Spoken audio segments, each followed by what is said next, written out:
Together two schools with long and storied football tradition. The year was 1914. In Europe, World War I had broken out, while in America, two schools shared the National Football Championship. One from Illinois, the other from West Point. One of the players on that undefeated Army team was a center by the name of Bradley. A few years later, he teamed with another West Pointer, and they enjoyed some postgraduate success. The Cadets football tradition is back strong in 1985 with an infantry style of attack known as the wishbone. It has turned the Cadets into one of the winningest football teams in the past 2 years. But a bowl is a one-game season, and the Cadets face a strong challenge from the Big Ten's Fighting Illini. Back from probation, this is their first television appearance of the year. And behind the strong arm of quarterback Jack Trudeau and his favorite receiver David Williams, they'd like to show the country what their wide-open offense is capable of doing. It's a team that tied Michigan, and on this last-second field goal beat Ohio State. They've had their disappointments, but today they'll try to ring out the old year on a winning note. The Fighting Illini versus the Corps of Cadets in the 18th Annual Peach Bowl. We welcome you to Atlanta, Georgia for the 18th Annual Peach Bowl. The site for today's game, Atlanta-Fulton County Coliseum, for a meeting between the Black Knights of Army, the Fighting Illini of Illinois. The first meeting between these two since 1959. Hi, everybody. I'm Gary Bender. On behalf of CBS, I'd like to wish you a Happy New Year. What an intriguing matchup we have to end our 1985 season on CBS. Intriguing because we have two teams with diverse styles. Army likes to run the wishbone. Illinois, they love the pro set. Army disdains the pass. They threw only 79 this year. On the other hand, Illinois threw 66 in one game. As an end result, both teams, both coaches have had to flex for this game. A guy that knows something about the wishbone is my broadcasting partner, Steve Davis. Now, Steve goes to the blackboard to describe this intricate offense. There are 18 postseason bowl games this year, and of all 18, it's the Peach Bowl that has the greatest contrast in styles, Army's wishbone and Illinois' pro attack. This is Army's wishbone. I love this offense. We ran it at Oklahoma and called it pitch keeper fumble. Let me show you what it's all about. First of all, you want to just play with these four people on both sides of the ball, the four, what we call the perimeter people. Find out who those people are. It's the quarterback's job to play a game of simple discovery and elimination. Here's the option play that we'll see all day today, the triple option that you hear so much about. Quarterback will take the ball from the center, make a good fake to the fullback. Fullback's path is right off the tackle. Reads, one of these two men will come for the fullback. It's his responsibility. If he takes the fullback, which generally happens, the fullback will eliminate that man, take him out of the play. Quarterback comes down the line of scrimmage. Now it's a matter of finding out who has quarterback. Okay, it's the linebacker. If the linebacker takes the quarterback, then quarterback will simply pitch it. If he doesn't, quarterback goes upfield. Let's say that he takes the quarterback. Takes the quarterback, you've got this man. He's going to have a collision right here with this man. Trailing back 5-yard pitch, soft pitch. This man here makes that block. You've got a big play and touchdown. If Illinois doesn't stop that play, it's going to be a long day for the Illini. Well, Steve, this man, Craig Swope, hopefully will keep Illinois from having that very long day. The all-Big Ten performer is a key defensively. Mike White, when he came to Illinois in 1980, he just shook up the Big Ten. He came into this wide-open style of passing attack into a conservative conference that really was epitomized by the 3 yards in a cloud of dust that Woody Hayes had at Ohio State. But he's been a catalyst for the Big Ten, and now they're one of the better passing conferences in the nation. Now, in all honesty, my partner, Steve Davis, very seldom threw a pass at Oklahoma. But now, he's going to describe one for you, how Illinois likes to throw the ball. This is Illinois' base offensive play in the passing game. Jack Trudeau will take a 5-yard drop. What Illinois tries to do is to flood a particular area with levels. David Williams, their All-American receiver, will come a real tight, close to the line of scrimmage. The tight end will come across a little bit deeper. This man, the flanker back out here, will come down and deep and across, trailing back rooks. What they do is they flood an area. Army has got to compensate. They've got to put more men in this area, thus giving up responsibilities elsewhere. Jack Trudeau's job, find out where the missing area is and exploit it. And Jack Trudeau has exploited a lot of defenses. He's thrown for over 60% this year, almost 3,000 yards in passing. Illinois against Army, the first meeting since '59. The Peach Bowl. The teams will be on the field in just a moment. CBS Sports presents the 18th Peach Bowl. Live from Fulton County Stadium in Atlanta, Georgia, it's the Cadets of Army versus the Illinois Fighting Illini. Sponsored by McDonnell Douglas, making breakthroughs in aerospace and information systems. And by U.S. Armed Forces. It's a great place to start.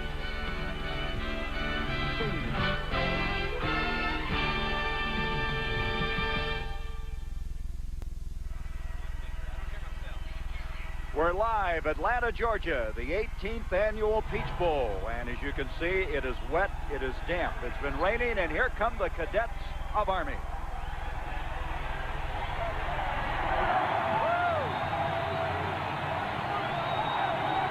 There's been a resurgence of college football in Army. They posted their second straight 8-game winning season.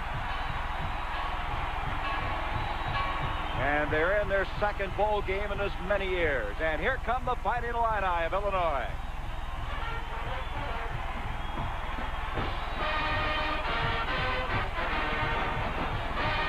It wasn't the year Illinois expected. They finished 6-4-1, but today they'd like to vindicate themselves and show how good they are. Our sideline reporter for today's game is a man who played at Harvard. Later with the world champion New York Jets, let's join John Dockery. Thank you, Gary. And you may have understated it about the weather. It's been raining here in Atlanta for some 5 hours, and the field hasn't taken the water that well. There's mud around, there's slippery spots. So I went to the locker room only moments ago and talked to both quarterbacks. And I said to Army quarterback Rob Healy, I said, Rob, what about the weather? And he just smiled and said, this is Army weather. Jack Trudeau, on the other hand, said if they keep the ball dry and his receivers don't slip, he thinks he'll be able to work his offense. We're about to find out. Gary? Okay, John, stay dry if possible. Steve, how does this weather affect a wishbone? Well, really the kind of offense that Army runs, Gary, because they don't rely on the tremendous quickness, I really believe it is a neutralizer on both sides of the ball. Generally, the wet field affects the team that has the quickness and has to rely on it. I really think that it's a neutralizing factor today, and the way West Point runs the wishbone, I don't think it's going to affect them all that much. So the captains will be coming to the center of the field for the flip of the coin, and we approach kickoff. The conditions are not ideal, but the teams, they're ready. No, he's not gone. I don't know where he is. The Cadets of Army have won the toss. What beautiful weather we had all week long in Atlanta. You get up this morning and it's raining. Temperature, not a real big factor. But that last part, the forecast of rain is. And the field was not covered, and it is sloppy at best. The series records between these two clubs, we mentioned the last time they met was 59. You can see it's 3-3-1. It's hard to believe it's been 59 since these two clubs met. Outstanding traditions through the years. And two diverse attacks. The wishbone against the pro set. Army won the toss. They have elected to receive. As you view the game, Illinois will be kicking from left to right.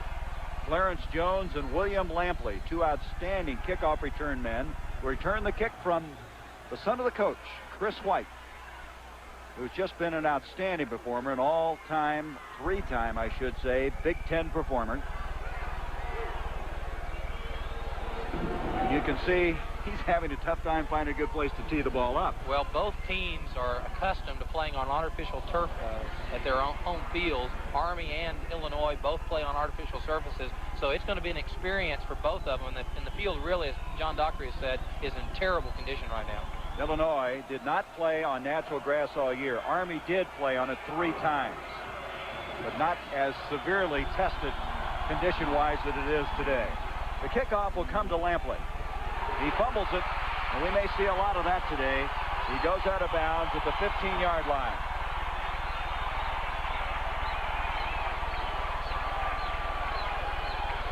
One of the problems is you cannot let the weather conditions, Gary, intimidate you as a player. You've got to realize that both teams are having to play in it. Be secure, be very careful with the football. This time the ball just got away from him. Never really controlled it at all. And it ought to be a dry football, at least at that point in the ball game. But you said it very well, mentally, what's it doing to a football team? So Rob Healy will have the very difficult task of running the wishbone. You always talk about this being a high-risk offense, but yet the Cadets had only 13 turnovers. That's a low for the year. Well, they set the goal at the beginning of the season that they were going to have the fewest turnovers, and really, that's an accomplishment that few Wishbone teams have ever accomplished. Here's Healy. Healy keeps the ball. He's to the 20, 25, and what an auspicious start for the Black Knights.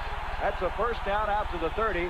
Craig Swope over to make the stop for the Fighting Illini. Regardless of how much preparation Illinois has had coming into the ball game, this is really the first true test of their ability to handle the Wishbone, to acclimate themselves to the speed, the things that they get. They get a lead block from Clarence Jones that frees the quarterback into the secondary, and it forces Swope to have to make the play from his free safety position. Back to live action. Same play, not quite as far, but very effective as Healy is across the 35 to the 37-yard line, and the Army offense is rolling very effectively. Healy on 2 carries. There's the man that runs the team at quarterback. Doug Black had over 1,000 yards a year ago. Lampley is very quick to the outside. Jones they consider to be their best all-around back. Spellman, he is a guy who a couple of years caught a lot of passes before they went to the Wishbone, and Dickerson has 2 touchdown catches this year. Healy 23 yards now on 2 carries. Second down coming up, 3. Straight ahead football, Doug Black, and Black appears to have another first down for Army. The Army offensive line, they've got some outstanding players. This guy they think is going to be a future outstanding player. Pollard is a former center, moved to the guard spot. Rice is starting his 32nd straight game. Smith is an All-American, the first since '68. And Manassa, he's been hurt, but he's back in there now at the starting right tackle spot. Healy out of Arcadia, California, a senior. And wait a minute. We're going to hold it up. You can see Army not as big, but that's expected by Academy standards. You don't get as big of people. Well, and the advantage in the Wishbone, Gary, is that you don't have to have great physical offensive linemen. The job of an offensive lineman in the Wishbone offense is to wall people off. Very rarely do you get one-on-one blocking assignments, and you just have to isolate people inside, and so that works to their advantage. First down for the Cadets, just across the 40-yard line. Here comes the option. Healy's going to pitch this time to Jones. Jones will get across the 45 to the 46-yard line, and they are clipping this ball up the field in a hurry. And that's the first time they pitched, and they handled it very well. This was the offense of the early 70s, the Wishbone. In the 80s, it's a novelty. People don't see it very much. This time he breaks. He's got the flare scheme. He's got a lead block in front of Clarence Jones, and that frees him into the secondary. Clarence Jones earlier this year scored 3 touchdowns against Boston College. Jim Young, his second appearance in the Peach Bowl. He brought Purdue here in '78. It's starting to rain harder as they give to Lampley. Lampley bursts out of there, and it's a first down to the Illini 41, and Swope again on the stop. What an outstanding start for Army. That's a 12-yard run. In talking to Mike White of Illinois, he said one of the real concerns coming into the ball game as we watch the play, Bill Lampley, number 20. Key defensively, you can see Illinois has not started well this year, especially early in the year. They got behind a lot, and it cost him. Hila in a third down, a long 4, and he's not going to make it. He needed to get to about the 30. It looks like he might be short of that spot. That was Swope and Sebring over to make the stop on Rob Healy. And it comes to a 4th down now for Army. The real test of Illinois, Gary, I believe for their defensive football team is to be patient, because the Wishbone sometimes can just bore you to tears in terms of they keep hammering and coming at you. You've got to be patient and disciplined, and that's one of the things that is a little bit out of character for Illinois. They like to be a little bit more aggressive. They've been taken out of their game plan a little bit by the offense of Army. Here we go, 4th and 1. 9th play of this drive coming up. Healy, he stumbled and he did not get it. He may have tripped over his own lineman that time. So on 4th down, the Fighting Illini hold.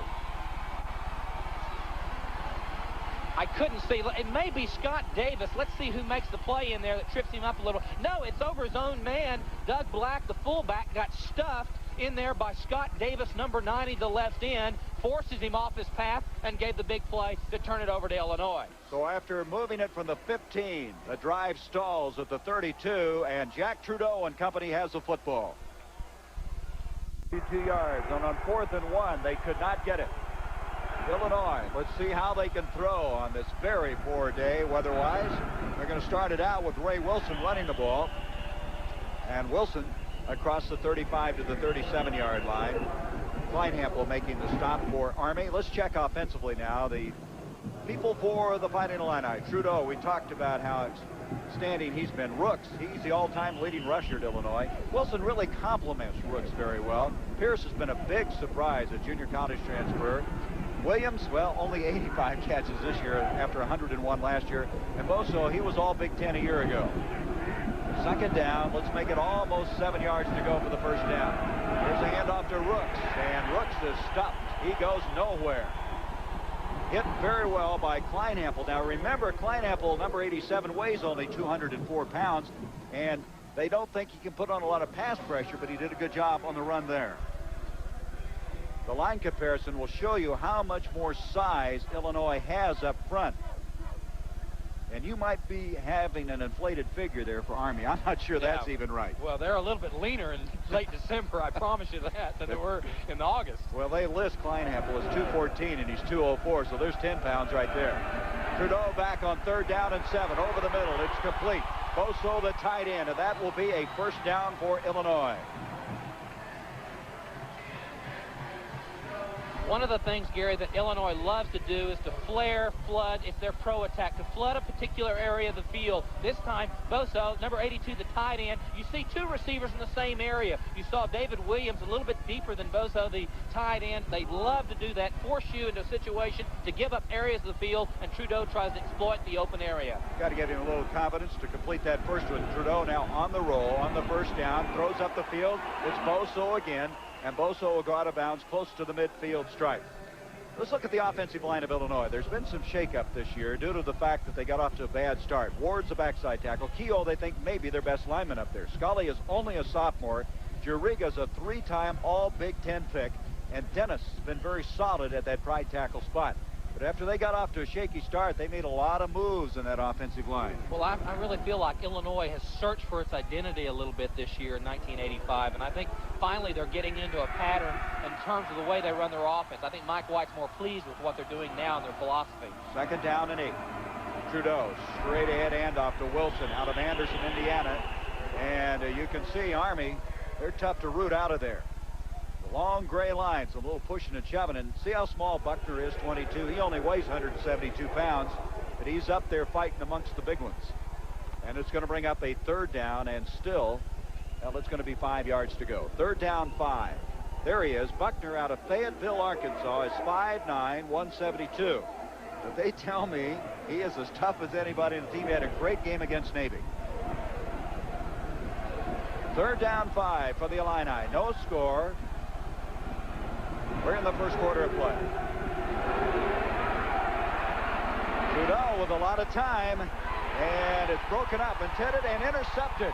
That is Peel Chronister, number 33, who came up with a pass intended for David Williams. Chronister starting in place of the injured Darrell Londo. Army felt like they needed to create turnovers. Chronister, as you said, his second start. The coaches say lacks speed, not the great movement. Second start of the season. Watch him just, the ball is thrown behind David Williams, and Chronister broke on the ball and was able to pick off a big play. Trudeau this year suffered 15 interceptions, 10 of those coming in the first 3 games. He suffers one here. Healy pitches back. It's Lampley. Lampley to the 40. Lowers his head, and he's very close to the first down. Craig Swope has made a lot of tackles early, and that's not good because Illinois doesn't want that. That time over, along with Todd Avery. A gain of 9 on the play. Here's the interception again. Watch David Williams. You notice that Jack Trudeau is throwing very cautiously, like he's trying to make sure he has good control of the ball. The ball is thrown behind David Williams, and Chronister was able to fall in front and make for the interception. Back to the live action. Doug Black easily picks up the first down. Doug Black, first 2 years, was on the intramural squad. He couldn't even make this football team. Now, this is an interesting turnover ratio. Can you believe only 13 turnovers by Army running what is considered to be a high-risk offense? That is a tremendous compliment to the discipline of the players and the conscious attitude towards the turnover and how precious the football is. First down at the 46. Healy keeping. Healy's got room across the 50 to the Illinois 48-yard line, and they're running this very effectively. Again, it's Craig Swope who made the stop. We mentioned at the top of this broadcast he had to play effectively, but he needs some help. He's making all the tackles right now. It really is. I think one of the things that we're seeing is that Illinois, in terms of their support on the pitch, they're reacting very slowly, and that's just documents a little bit how difficult it is in practice to see the picture. So they're not reacting quick enough when they come down the line on the option to trying to make the play and be there for the pitch back. 2nd down 5 for the Cadets. Come on, hit it! Healy keeps, cuts, and he's got a first down, I believe. He's close to it, just inside the 45. Let's go down to John Dockery at the sideline. Thank you, Gary. Phil, what about that play? I saw you break on the ball well. Is he having trouble throwing the ball in this weather? I'm not sure about that. I read the receiver coming across the middle, and I just tried to stay with him. And the ball was a little bit underthrown. So he may be having a problem with the wet ball. So, I don't know. Congratulations. Okay, Gary. All right, what was it they told us? This is Army weather? Those guys believe it. Talking to them, they say, hey, this is perfect. I don't believe that, but they want to talk that way. Here's the measurement to see if Healy got it. I believe he did, and did, by the half the length of a football. I am so impressed, Steve. You know, it's hard out there to run any kind of offense with the field conditions and the weather, and yet they're running this thing very, very well. Well, again, they don't rely on the tremendous speed, Gary. It's the formation and what the offense does to the defense that creates the natural seams and why they're able to control the ball and the clock right now. So the weather really is not all that much a factor, and the way they protect the ball, you know, they're not going to turn it over either. Well, they've had it most of this first quarter. Now we're going to have a timeout by the Cadets with 7:26 to go in the first quarter. There's no score thus far. It's been Army moving the football. We'll be back. The Cotton Bowl from Dallas. Bo Jackson, the Heisman Trophy winner, against the Aggies of Texas A&M. That's 1:30 tomorrow Eastern Time. Nothing here. Army thus far has rushed for 74 yards. They have a first down across the 45 of Illinois. Healy on the spin move, cuts, and he's inside the 40 to the 38-yard line. And there's just nothing fancy. It's just option football. Sebring over there to make the stop for the Fighting Illini. Jim Young, the head coach of Army, loves number 79, his right tackle, an All-American player. Watch him in there, just drive right guard. One of the things he's got to do is wall off people. The man gets away from him, but then he breaks on the pursuit. Jim Young says he could play anywhere in the country in Division I. Jim Young should know. He's been at Arizona and Purdue. Here's a pitch back. Lampley, and Lampley has a first down and knocked out of bounds there. Before that last play, Healy had already gained 44 yards rushing. Swope and Gleamy over to make the stop. And they're on the move. It's a game of ratios, Gary, in the wishbone. You want to create 3-on-2, 2-on-1, whatever. There's the ratio, 3-on-2. That's what happens. And then Bill Lampley's able to break into the secondary again. Gain of 9 on the play. They are really balanced with Lampley and Jones. They can go to either one with equal effectiveness. This time, Healy giving off to his fullback Black. You see Healy took a real shot that time as he was able to make the exchange. To the 25 goes Black, and they're going to be 6 yards short of the first down. Healy came in here with a very testy left shoulder. He injured it against Navy. There was some concern about the injury, but he's been able to answer the starting call and, of course, play very effectively. 2nd down, almost 7. Healy again on the option, cuts up. He's to the 22-yard line. Gleamy making the stop. He is a senior, a native of Illinois. Very smart football player. Now they're going to have 3 yards to go for the first down. You see the time remaining in the first quarter. Army's had the ball twice. Once they moved for the 15, stalled at the 34 of Illinois on a 4th and 1. Illinois had the ball, eventually threw the interception. Army has had the football since that time. On the option, Healy cuts. He's got the first down. He's to the 10, 5, touchdown.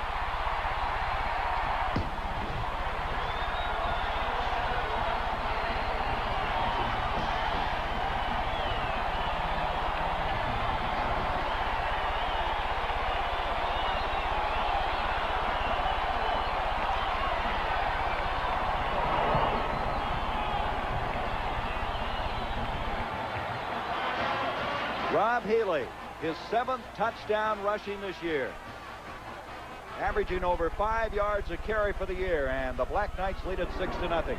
Stopa to add the point after, and that is his 62nd straight PAT.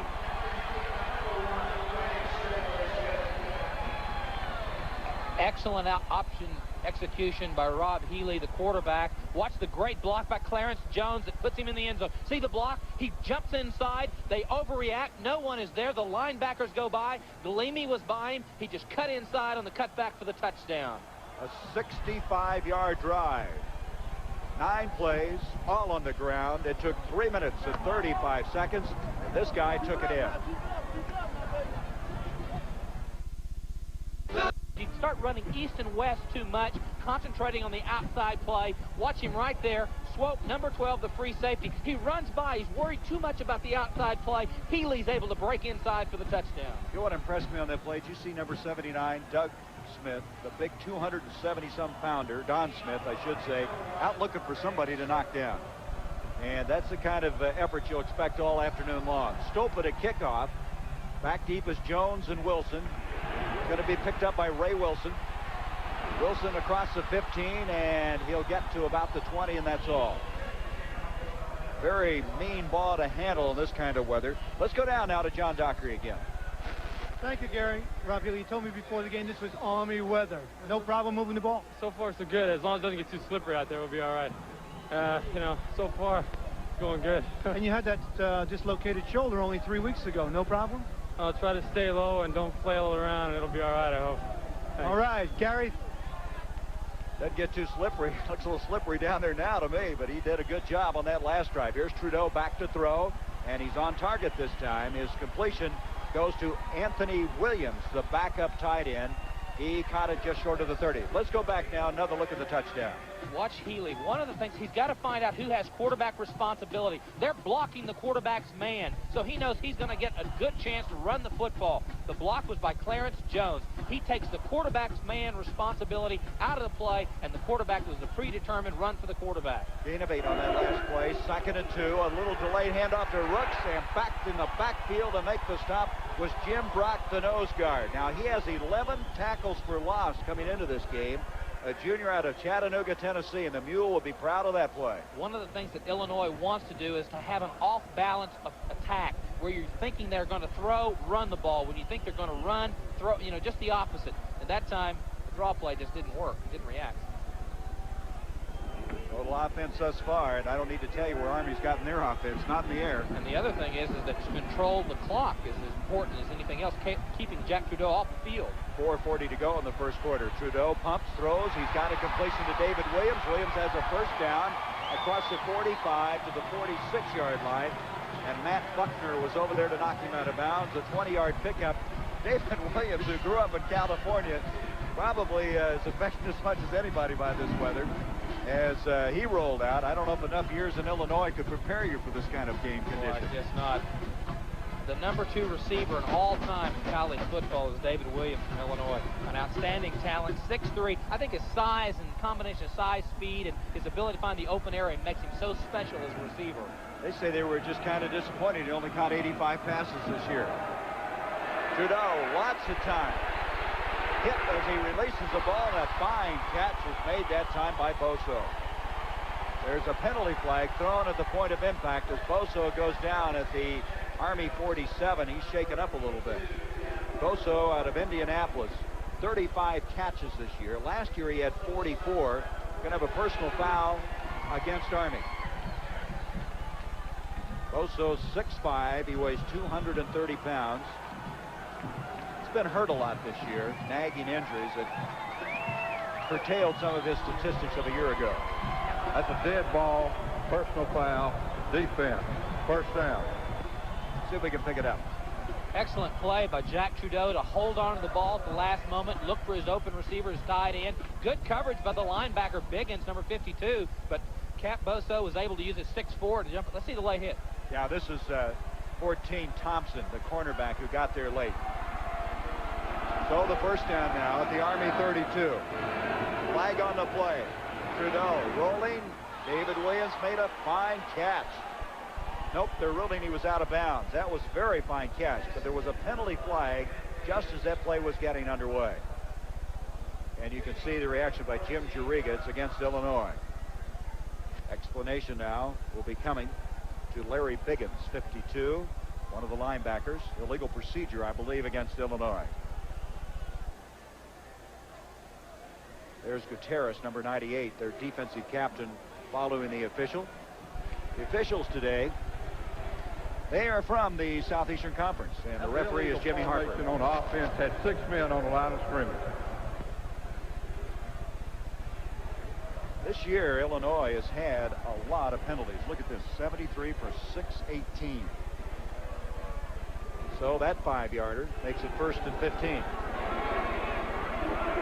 David Williams, Stephen Pierce split out, wide left and wide right for Illinois.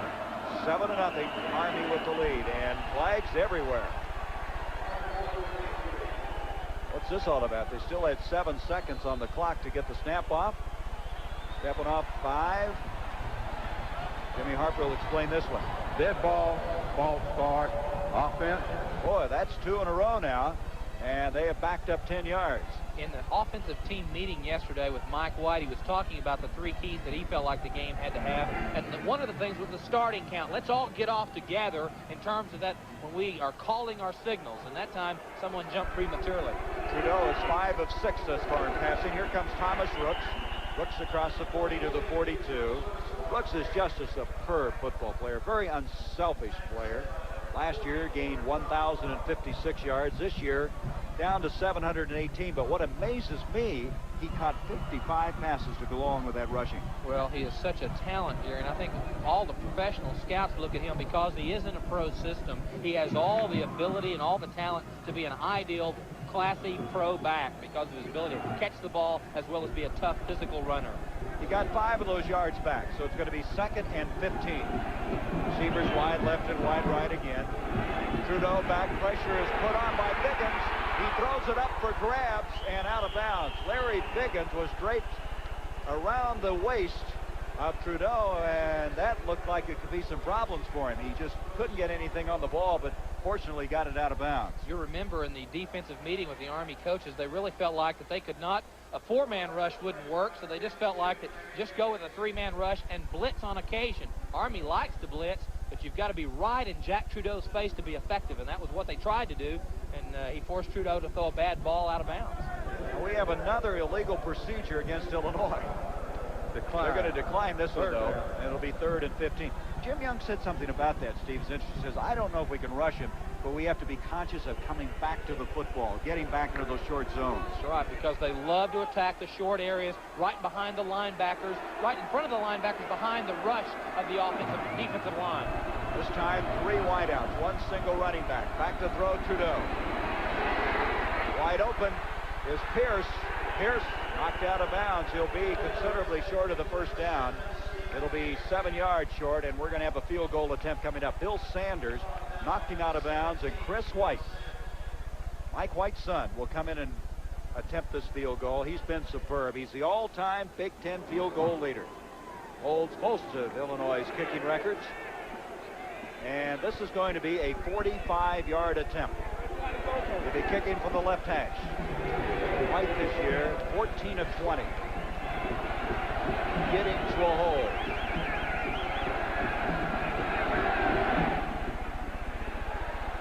And White's kick is good. Chris White from 45 yards away. And Illinois is on the scoreboard. And you have to really be very, very impressed to be able to kick a ball in this type of condition. He's able to make it. Illinois now trails at 7-3. As the son of a coach, does it very well. The independent, you see the difference in enrollment. Illinois' last bowl victory, that was in the Rose Bowl of '64. And last year, Army, the first bowl game they'd ever appeared in, won in the Cherry Bowl. They defeated Michigan State. White, who just kicked the 45-yard field goal, booting this one up. Lampley at the 1. Look at this. He's out to the 30, 35, and to the 40, and all year long, Army has returned kickoffs effectively. Whether it's Lampley or Jones, they both have done a good job. This was a 40-yard return by Lampley Ed White eventually made the stop. The role of the kick returner is to set up your opportunities yourself. Look at the blocks, feel, and have that football instinct to know where the open area is. Lampley played it perfectly, and he forced White to have to make the tackle on him. Excellent return. To the 40, just across it is where Army has it. Healy on the option. To Doug Black, the fullback, and a lot of congestion. That's Ron Baum, 94 on top. Don't forget Saturday here on CBS. It's the East against the West, starting at 3:30 Eastern. And it all begins with the NFL today. Brent Herb, the Greek, and Terry Bradshaw. It'll be Anaheim Stadium, the site of the battle between the Rams and the Cowboys. Second down now. 9 yards to go. Split out will be Benny White to the far side, the top of the screen. Clarence Jones, Lampley, and Black in the backfield. Healy on a reverse action to the tight end, Rob Dickerson, and that fooled no one. A loss to the 35-yard line. Ron Baum, a senior out of Walnut, Illinois. We mentioned he's had all kinds of injury problems to a knee. You can see why they missed him. That was a good athletic move. It really was. On second down and 9, you're looking for a big play. You don't like to be second long in the wishbone. Dickerson, this play was put in just for Illinois, trying to take advantage. Maybe you get a guy slipping, overreacting, going against their quickness. Didn't work. They'll put that play away. Yeah, that's a loss of 7. Back to the 35-yard line. Healy wants to throw. And he does. And it's complete to Lampley, and Lampley gets up the field, still about 8 yards short of the first down as he makes it to 42. Let's go back to Doc again. John Dockery. Gary, these are the feet of David Williams, and you see the cleats on the bottom. And David, what's it like out there, the footing? It was pretty good at first, but now that everybody's running on it, it's getting worse. It's getting worse as we go along. Did you do anything special with your cleats? No, I wore a different type of shoe. They wore the 7-figure shoe, and I just wore the Nike Sharps with all the spikes on it. Thank you, Gary. Okay, John, it's not like that in L.A., I'll bet. I bet that's what David Williams is thinking right now. On fourth down, in to kick the ball is Harold Rambush. He hit it very well. Usher will return it. He led the Big Ten in this department, and good coverage that time by the Cadets as they're down there to stop him at the 25. 46-yard punt under very, very poor weather conditions. A 13-yard return. Havoc making a stop. What was so important, the good hang time of being able to hang the ball up in such poor field conditions and the weather conditions. I tell you what, both teams are extremely fired up. This game is important for both teams. I think the concentration level is impressive. Even though, as you can see, David Williams standing down there in a puddle of water, they're forgetting the elements. From the 25, you see 5 seconds left in the first quarter. This is complete to Anthony Williams, the sophomore tight end out of New Orleans. And he has a first down, and he ends our first quarter. The score after that 20-yard gain. Army 7, Illinois 3 at the Peach Bowl.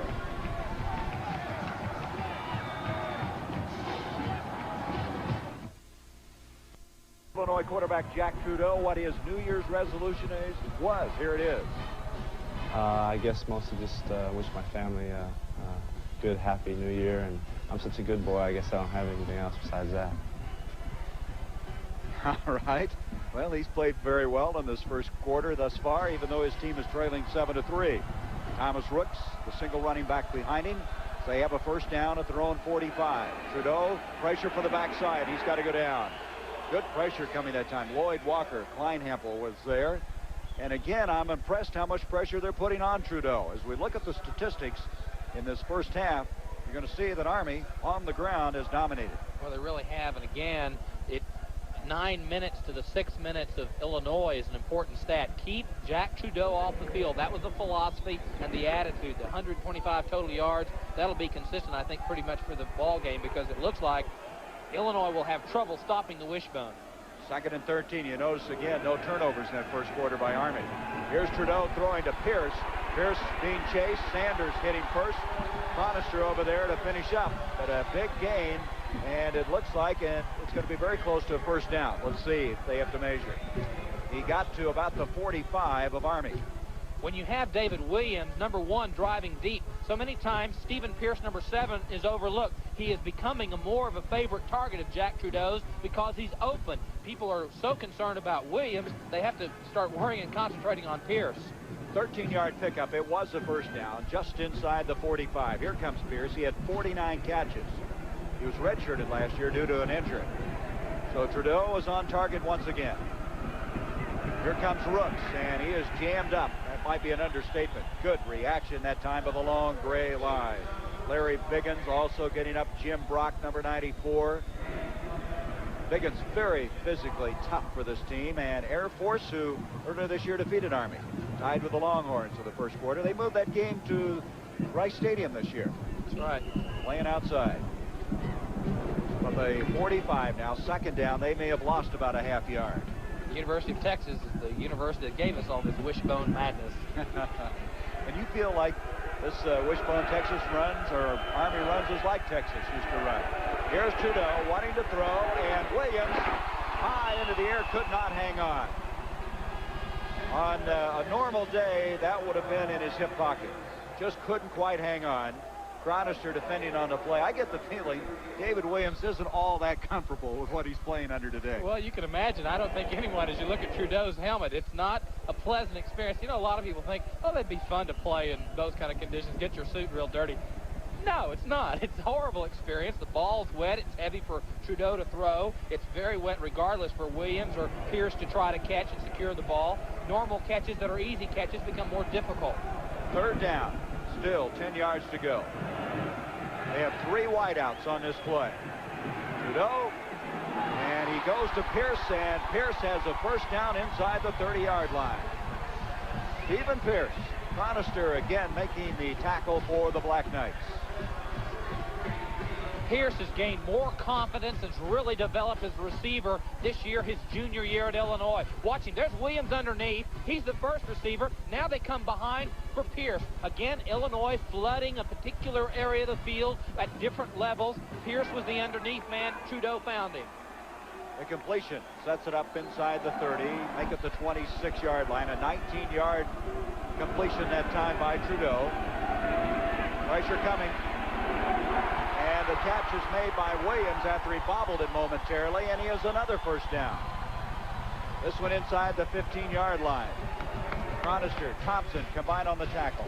West Point, the Cadets, are dropping 8 men, rushing 3. Trudeau has realized that that's what's happening, so he knows that he's going to have plenty of time. He senses what's going on. He looks for that open man and finds him. Number 84, Anthony Williams, second team tight end in the open area. Trudeau, you can tell, Gary, that he's throwing very cautiously. He's not throwing with a lot of whip in his arm because he's afraid the ball come out incorrectly. He's throwing it very cautiously. Keith Jones has come in, and we have movement. That'll be another illegal procedure against Illinois. We have some problems up there. Keith Jones has come in replacing Rooks.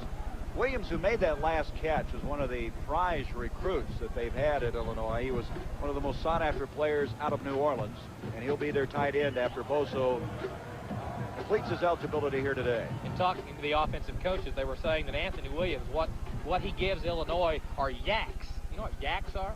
I give up. Yards after catch. All right. That's the new thing, you know. I just want to keep you educated here. Sounds like a computer term. Yeah, yaks.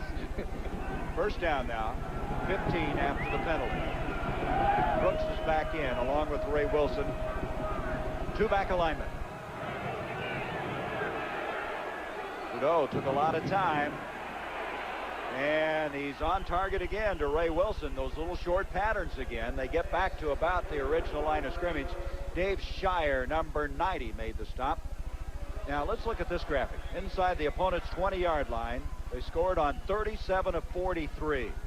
That is outstanding. That is really an outstanding, very revealing statistic to be able to have that high percentage of pushing the ball in at the 20-yard line. That's the tough area. That's the 4-down zone area that you always, coaches, worry about of being able to execute your offense. Second down, 11. Brooks, the single running back. You see Williams along with Usher split to the near side. Trudeau will roll that way, and he's in trouble. Brock has got him again. Jim Brock is playing a superb football game. The honorable mention All-East performer out of Chattanooga. That's twice he's been in Trudeau's face. Coming into the ball game, had 11 tackles for losses. This time, no one picks him up. Scully, the center, tried to push him and didn't get any help from Keogh, number 56, the left guard. Watch this. No one picks him up. As Trudeau slides outside, rolling to his left, he was able, Brock 94, to make the play inside. No one got in the gap to slow him down. And so the loss of 10 yards will bring it all the way back outside the 25. It's 3rd and 21 now. Trudeau needs a big play and another stoppage as we have penalty flags.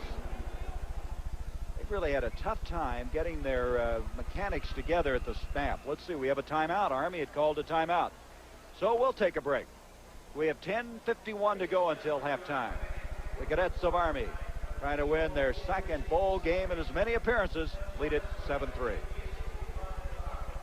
The weather conditions are certainly not ideal, but it's been a very interesting football game.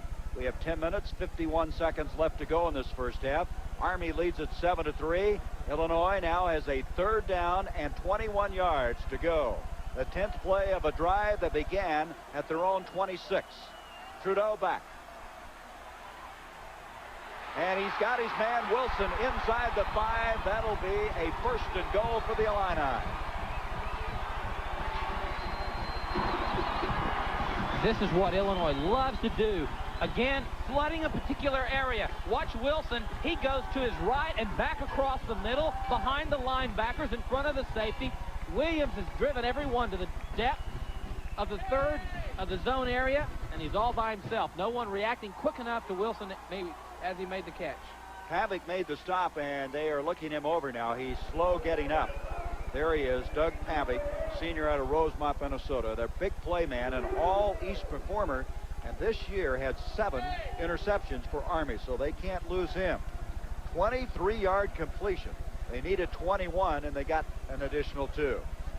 Sunday here on CBS Sports, we'll have NFC playoff action. Starting at 12 o'clock Eastern, it's the NFL Today, as Brent, Irv, Jimmy, and Dan Deerdorf live from Soldier Field in Chicago.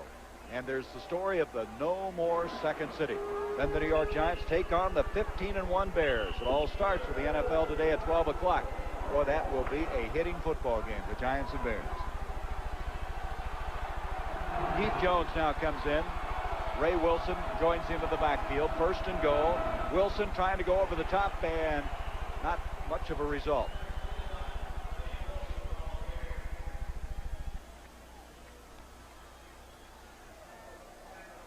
Again, Army in a very low position. One of the concerns of the offensive coach is that Army on defense, they get so low. In college football, the leveraged player generally wins the battle. And that time, they were able to stack it up, and as he jumped over, not enough area to get to the end zone. Dave Shire, their leading tackler and linebacker, number 90, he was the man that really messed that play up for Illinois. 2nd and goal now at the 1. Roll out by Trudeau. Buckner giving chase. Touchdown, Boso.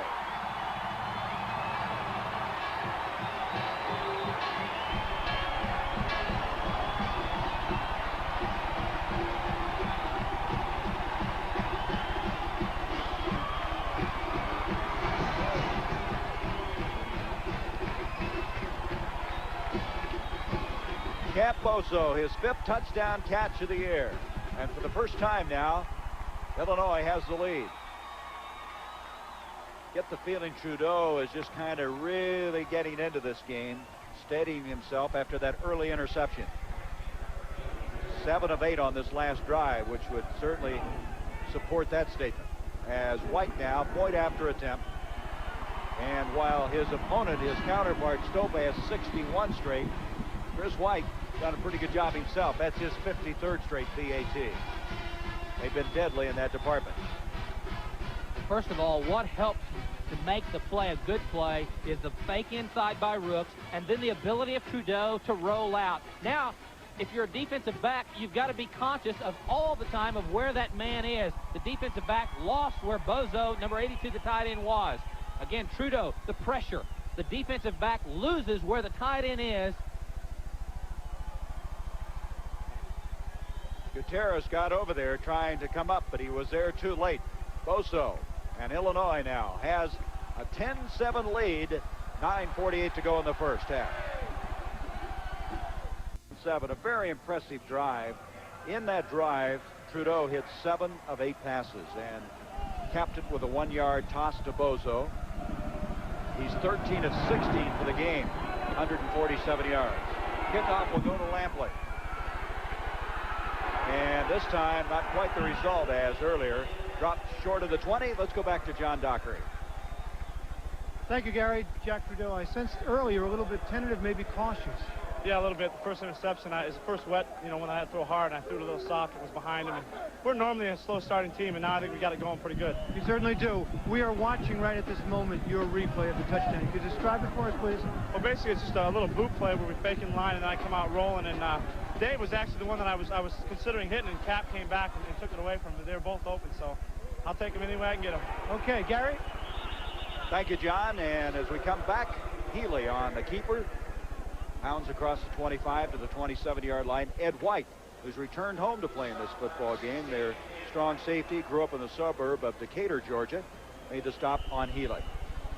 So I guess the order of the day for the Black Knights is to reestablish that ball control. Exactly, Gary. Stay with what has brought them to this point of their season. Stay with the basic offense. Jones getting the corner as the angle of pursuit was very effective that time by Mark Taggart, and then Swope got over and knocked him out of bounds. But that shows you the outside speed of Jones. Jones and Lampley will keep you honest on the corners, weather conditions permitting. Second down now, and it's going to be 4 yards to go. Make it third down and 4 yards to go. There's Swope. Swope has been an outstanding performer for this Illinois team. Second team All Big Ten the last 2 years. He was a freshman All-American. 3rd and 4. Healy to Lampley. He's got a nice block, and it looks like he had the first down. No, he did not. He was shoved back. He'll be short of it. We have a flag on the play, however. Bob Sebring was up. Look at Sebring's left wrist. He's been playing with a broken left wrist. I asked him yesterday at the Peach Bowl banquet if he could wrap a guy up, and he says, he really can't. I'm really tackling guys with one arm. That's tough. Look at that. He's using one finger to keep his mouthpiece. Boy, the coaches in describing Sebring really say that he rarely falls to the ground. Offensive line, 4th down. When you're an outside linebacker, you've got to have that ability to keep your feet, to keep the blockers away from your feet. Sebring does it so well with good hands and quick feet. So they did not get the first down, and as an end result, they refused the penalty. Going against Army, so it's 4th down, and the Plebe, the freshman from Albany, Georgia, Harold Rambush, will punt. And he hit another good one. He hit one earlier at 46 yards. Usher back at the 31. At the 40, and hit hard, and the ball is loose. Who's got it? Army has recovered. A big hit was put on. Kleinhampel was the guy who separated the ball, and Pavick, who was shaken up earlier, came back into this game, and he came up with a fumble recovery. What an unbelievable stick. Watch Kleinhampel, number 87, put the stick on the ball carrier. Watch this. Right there, knocks the ball away and gives Army the ball. Now remember, that guy weighs what, 204 pounds, Kleinhampel, making the stop, and Pavick following up. He hit like a 260 Yes, pounder. he did. At the 41. Straight ahead this time goes Clarence Jones, the junior out of Alexandria, Virginia. Baum made the stop. Second down coming up. There's the giveaway takeaways, and as we said, Army has protected the ball well, and they've done that today, and now picked up 2 turnovers today. It shows the contrast to the national ranking, where Army's number 5 and Illinois 102nd. There's only 108. That all really started early in the year. They cut him down later. Here's Healy throwing, surprisingly, and a fine pass to Spellman. He goes out of bounds with a catch. That's not an easy throw for a right-hander running left.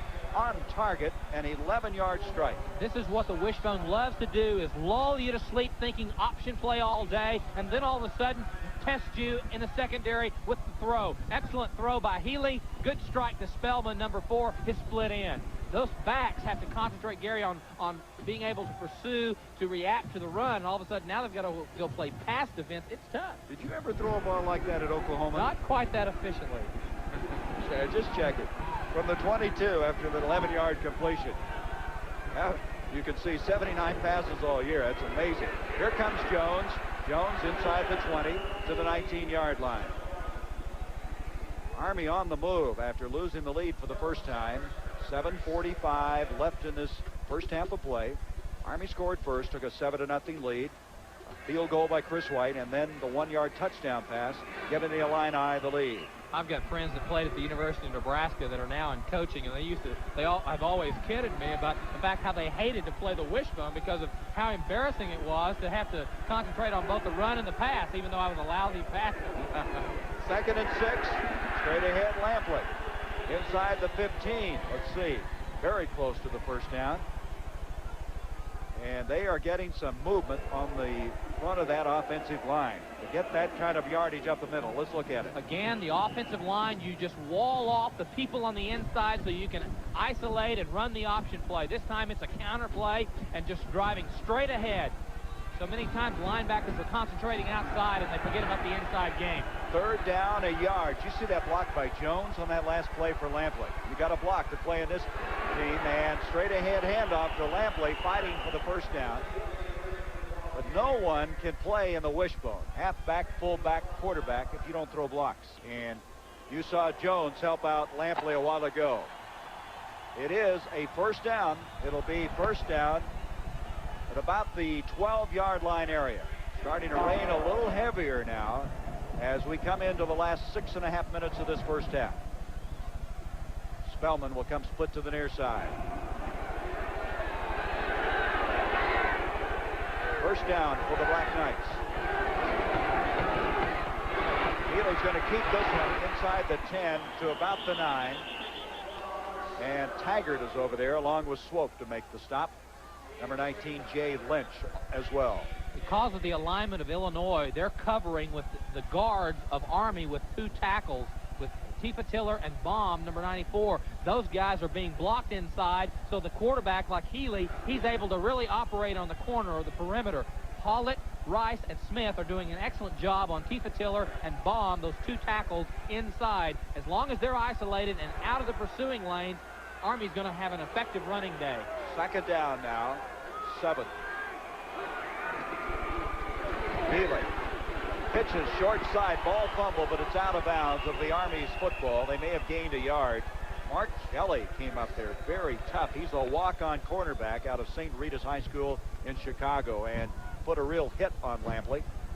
And you can see it's really sloppy down at this end. Maybe worse field conditions than they were playing on at the other end.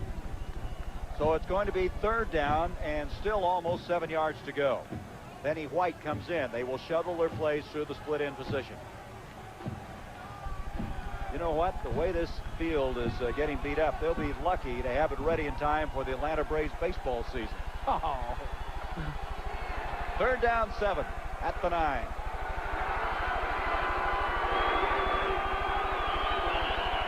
And wait a minute. The clock has expired. We may have a delay of game, I believe. Let's see. No time left on the clock. No penalty, no delay of game. Had to change the ball. Oh. He had a drawl to that, didn't he? You've got to change the ball. Oh, some of the hospitality down here in Atlanta. Players and coaches have really enjoyed themselves. Had an outstanding time visiting Stone Mountain nearby, the banquet yesterday. Mike White's hoping his team can hold there. Good option the other way. Healy's got some room, 5, and he's very close to a 1st and goal. He needed to get to the 2. If he didn't, it would be a 4th down. Baum and Taggart combined on the stop. Let's see if this is on the lead play. This is designed to get the quarterback. Watch Lampley make a block on the quarterback's man that has the quarterback. That frees Healy able to run the ball. They didn't get it. According to what they have up there now, they're going to bring the sticks in. It shows 4th down, and it can't be a matter of inches. And that's what it is. Look at the rain coming down now. 4th down. Timeout, Army. That's probably a very wise timeout. They may get the rain to subside a little bit. Very important decision for Jim Young. The Cadets, 4th and inches.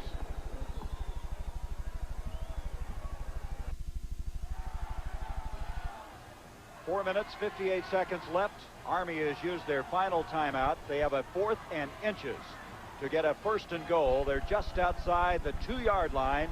Army trailing 10-7 at the 18th Peach Bowl.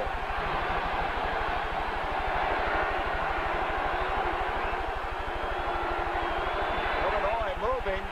Black straight ahead. Now, let's see. There has to be, and there is, a penalty flag. 2 or 3 false starts in the interior there.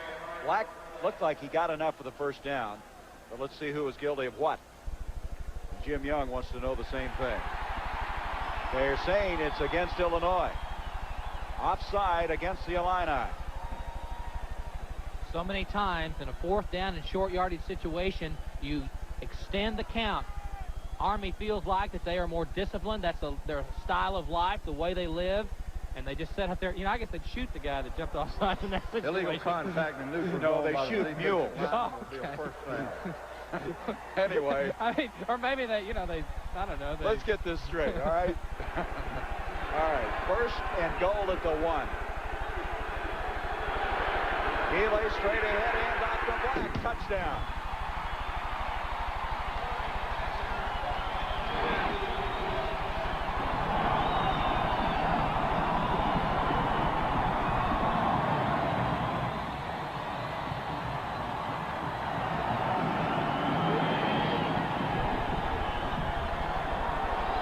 Doug Black, who they say is so strong in the thighs, he just sheds people, and how valuable he is when you're at the goal line. Rarely do you get a clean shot at Doug Black because of his power in his legs. And as you said, Gary, he is one of the toughest cadets. I don't think there's anybody that isn't, for that matter. Now, we have another penalty against Illinois. Point after attempt by Stopa coming up. Spellman will hold. As we said, Stopa a moment ago, should say earlier in his 1st half, hit his 62nd straight PAT. Senior out of Prospect, Kentucky. 13-10 right now. Army has taken the lead once again. And he rifles it through. A line drive. And the Cadets now have a 14-10 lead. And that was a very impressive drive. Doug Black was a walk-on that was denied the opportunity to play with the Cadets in 1982. Watch him score a touchdown to put Army on top. The power, good block in there by Don Smith. Goes over his number 79, 6'4", 270. Watch him come over Smith, 79, the right guard.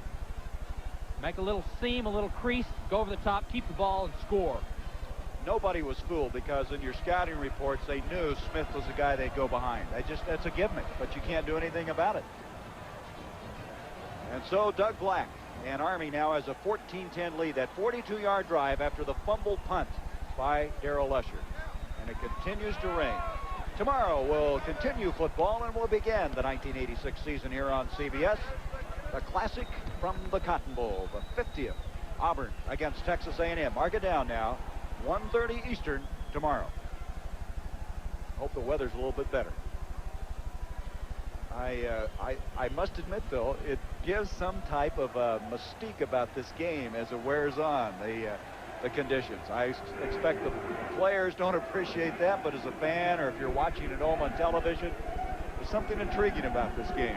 I never enjoyed playing in weather conditions like this, though. It's not a pleasurable experience. One, for quarterbacks, they don't feel the security in throwing the ball with the full arm, full stroke. For the running backs, their footing is not sure. For the offensive linemen, they can't dig in. It just really slows the game down to some degree in terms of the kind of skills that each player has. You can't go out and really play his kind of game.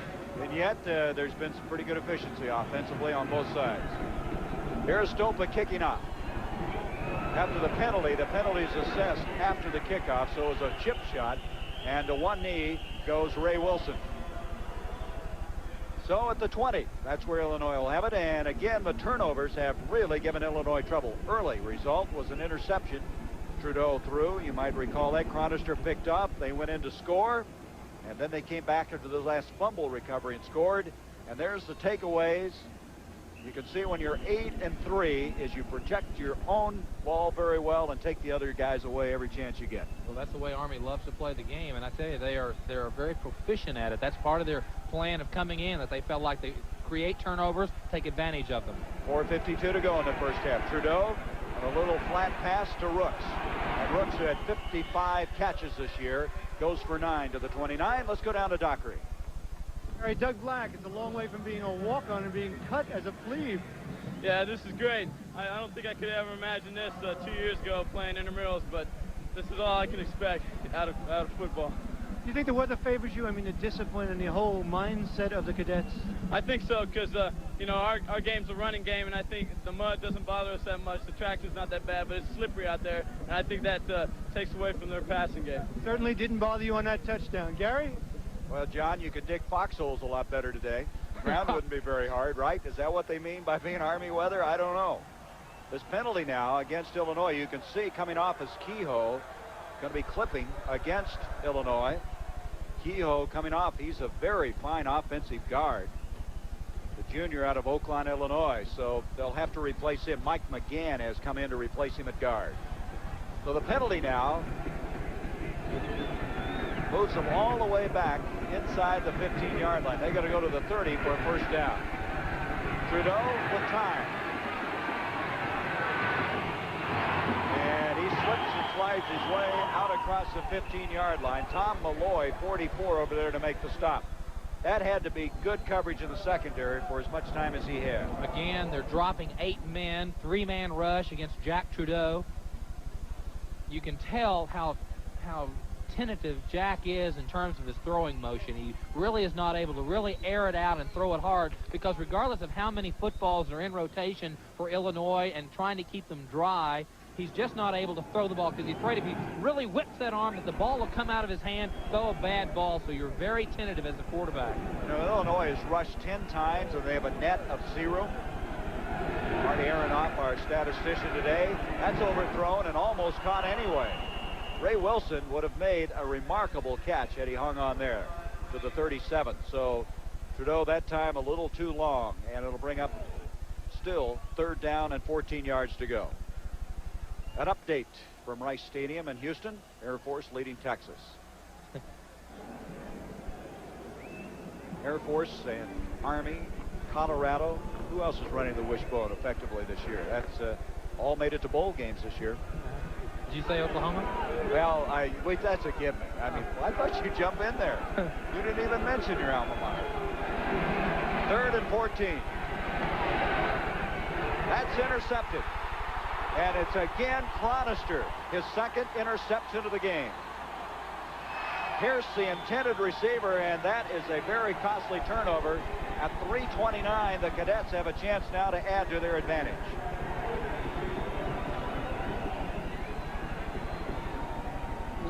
I really am convinced that Jack Trudeau's not able to throw the ball with the velocity that he would want to, because the ball is wet. He wants to make sure his footing is good. He's going across to Pierce, and watch Chronister, a gentleman that's only starting his 2nd ball game, step in front of the receiver. That time, really, Trudeau forced the ball into the area that was really covered well by the defensive secondary of the Cadets. Chronister from Carlisle, Pennsylvania. Here's Healy on the option, and he strung it out, but Illinois had deployed themselves very well. A gain of maybe a yard. Rod Gleamy, in particular, number 38, was over there to make the stop for the Fighting Illini. Again, you've got a document for Jack Trudeau. He set an NCAA record in 1985, throwing 215 passes without an interception. But what happened to him early, Steve, is he threw 10 interceptions in the first 3 games. Really shaken. They had a week off, changed some things in the offensive line, and kind of got his confidence back. Today, he's thrown 2. On the halfback option, Bradley throwing, and a touchdown catch to Benny White.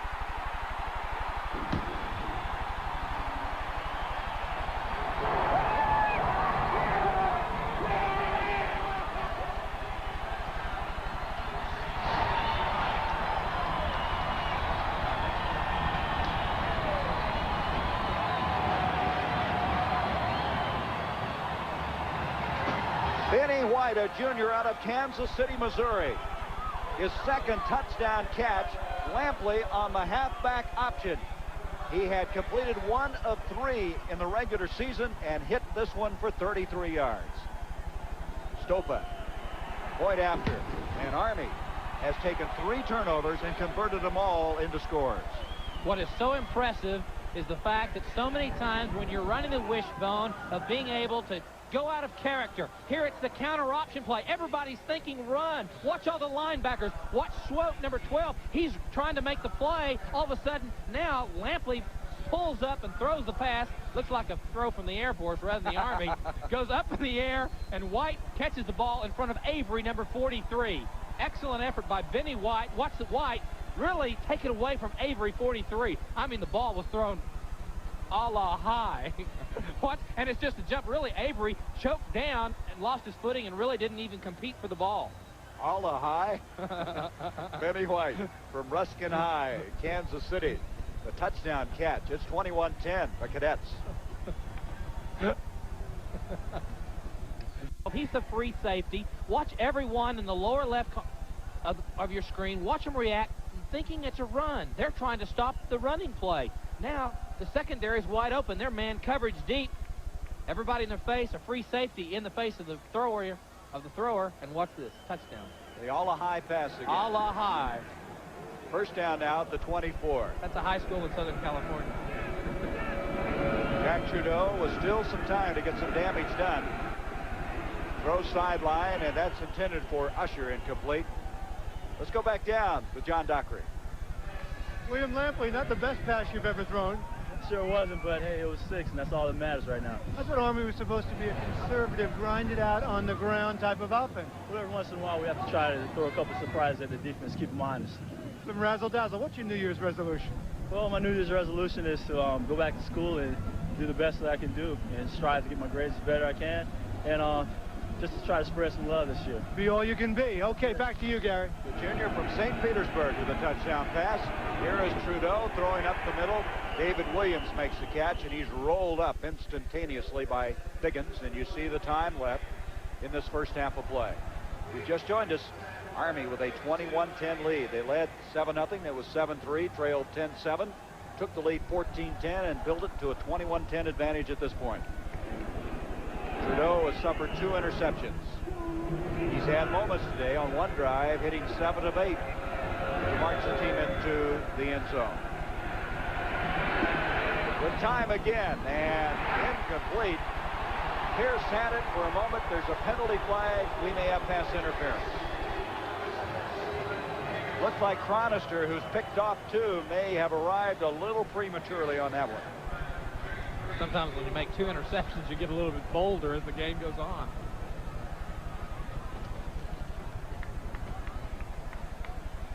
You can really notice Jack Trudeau not being able to put the velocity on the ball, Gary. That's got to hinder him. And now, having thrown interceptions, that's another intimidation factor.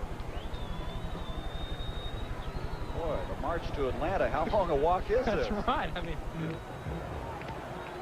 Defensive interference, 15 yards and an automatic first down. let's see if we can see the interference. I thought it was Chronister, number 33. There he is, reacting on the right. Well, I don't know, huh? That is, I think that's a help me. That's a little shaky. Here's Trudeau throwing again, splashing after the catch is Bozo, and very close to another first down. He's got the ball at the 47, maybe 48. They're going without a huddle now. Gutierrez is over there to make the stop, the defensive captain, along with Buckner. Bozo has 5 catches now, 28 yards and a touchdown. Timeouts, you can see Illinois has all 3 of theirs. Here's Bozo again, and Bozo is in bounds. Did not stop the clock that time, did he? No, they stopped it as he picked up the first down to stop the sticks, or stop the clock and to move the sticks. Biggins over to make the tackle. This is Illinois' type of game. Hurry up offense. The 2-minute drill, if you will. Chain gang still isn't set. They've snapped the ball. Trudeau looking, and finally finds Usher. Darrell Usher. And Usher, a sophomore out of San Mateo, California, makes another grab, and the clock's still winding down, approaching a minute. Trudeau still going without a huddle. 21-10 Army.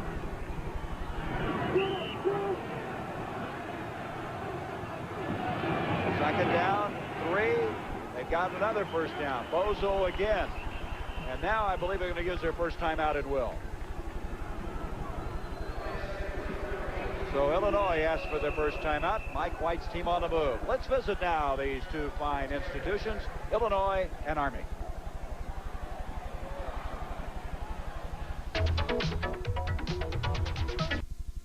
The Marching Illini Band. We'll probably get to see Chief Illinois. A Cotton Bowl preview for tomorrow's game between Auburn and Texas A&M, and the biggest band in the land. All that had happened. And we are now also the wettest. The wettest is right. 46 seconds left in the first down. 2 timeouts left for Illinois. They have a first down inside the 30. A completion to David Williams. And Williams is to the 15. Make that Pierce. I'm corrected there as Pierce makes the catch to the 15. That'll be another first down, again without a huddle. Illinois very effective at this stage. They run this 2-minute offense so effectively. That's a 12-yard pickup on the catch by number 7. Brooks, the single running back. Trudeau. Nobody open. And he just got rid of it. And again, give the cadet secondary a lot of credit. Nobody was open, and he just rifled it out of the back of the end zone. That stops the clock with 29 seconds. Illinois is so proficient, Gary, at running the 2-minute offense. Jack Trudeau being in command, they practice it under pressure, game-like conditions in practice, of being able to know when you throw an incompleted pass that stops the clock, you can now huddle. When you throw a completed pass, it doesn't move the chains, the clock continues to move. All those things, those mental drills that they go through. Yesterday, they went through the mental drill in their offensive meeting, knowing this situation would happen in a ball game. 8 plays on this drive, and all of them have been passes. Trudeau rolling out. Pressure. A blitz is coming. Throws end zone. Touchdown, David Williams.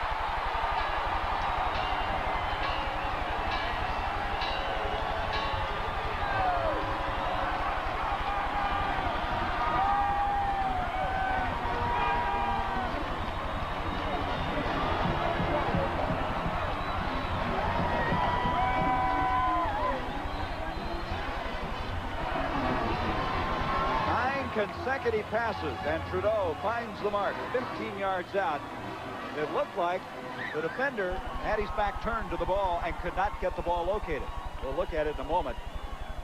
They're going to go for 2 on this play. Illinois will go for 2. They trail 21-16. 22 seconds left. What an impressive drive this has been by Mike White's team.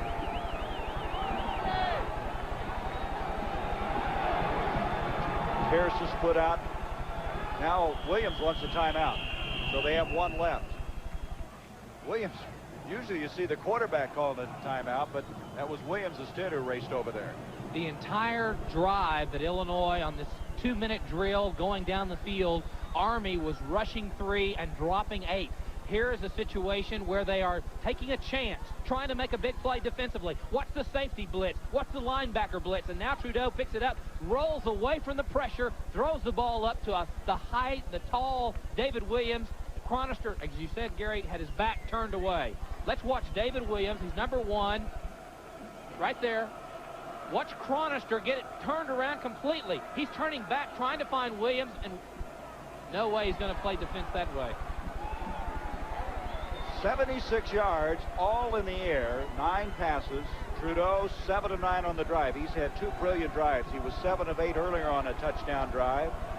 It's interesting to me on this last play, though, Steve, that David Williams was the one that called the timeout. He was lined up in a slot position, came racing back to the official. Trudeau was ready to snap the ball or at least get the play underway. So they have 1 timeout left, which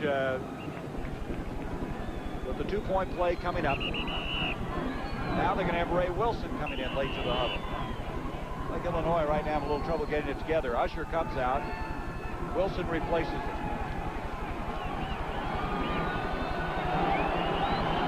They get 2 here and a field goal with tie later.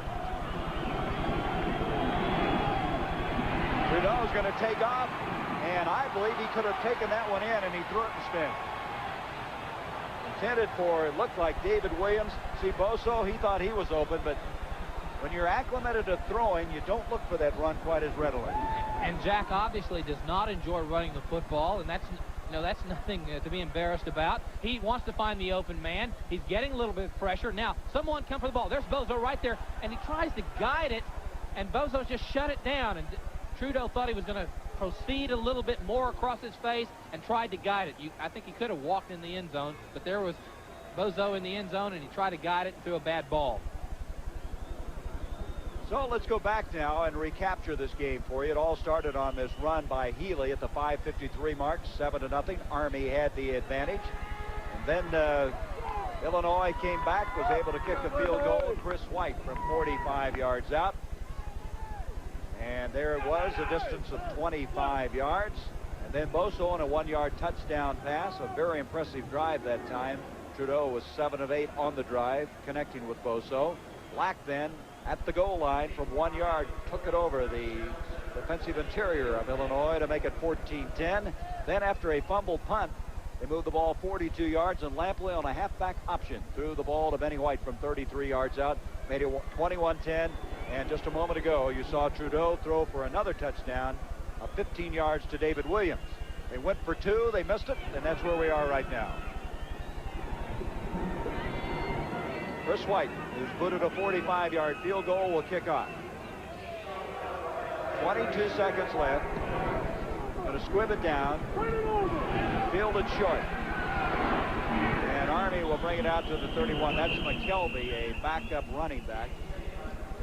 And so Army will be content now to just go into the dressing room with this lead.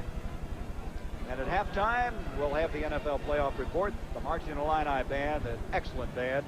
And they have a lot of representatives from all over the country here forming the biggest band. Also, take a look at Bo Jackson and how are they going to stop him? That question being posed to Jackie Sherrill.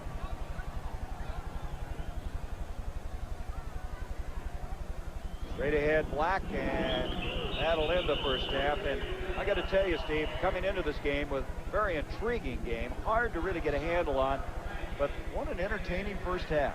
Really has been. I know that Jim Young's got to be pleased. Not pleased with that, giving up that last touchdown, though. And so, the Cadets of Army seeking their 9th win with a 21-16 lead over Illinois. Be sure now to stay with us for halftime. Yardage. He's the leading ground gainer in the game. Evans in the Air Force was hands of David Williams. Cronister again was there. Looked like David Williams didn't see the ball, or it was a very peculiar development. Jack Trudeau took on a little bit of criticism during his senior year at Illinois for things like this, trying to force the ball to make the big play. There are 3 men all the way around David Williams. He's forcing the ball into the area. Sometimes the offensive coaches kindly said, you know, that Jack just tried to do too much, taking on the pressure to make up for the deficiencies. They really instructed Williams new on that. I can see why he didn't catch it now.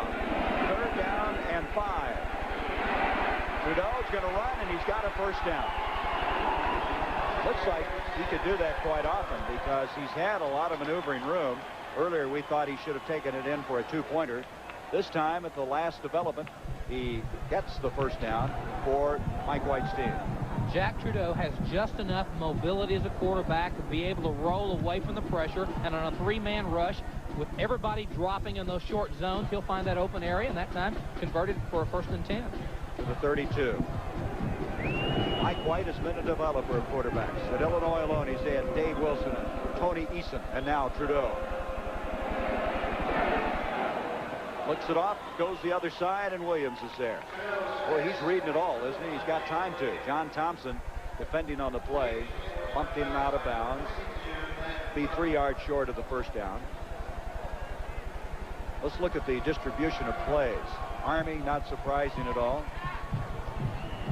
Illinois, yeah, that's I'm sure a lot more than maybe they want to pass.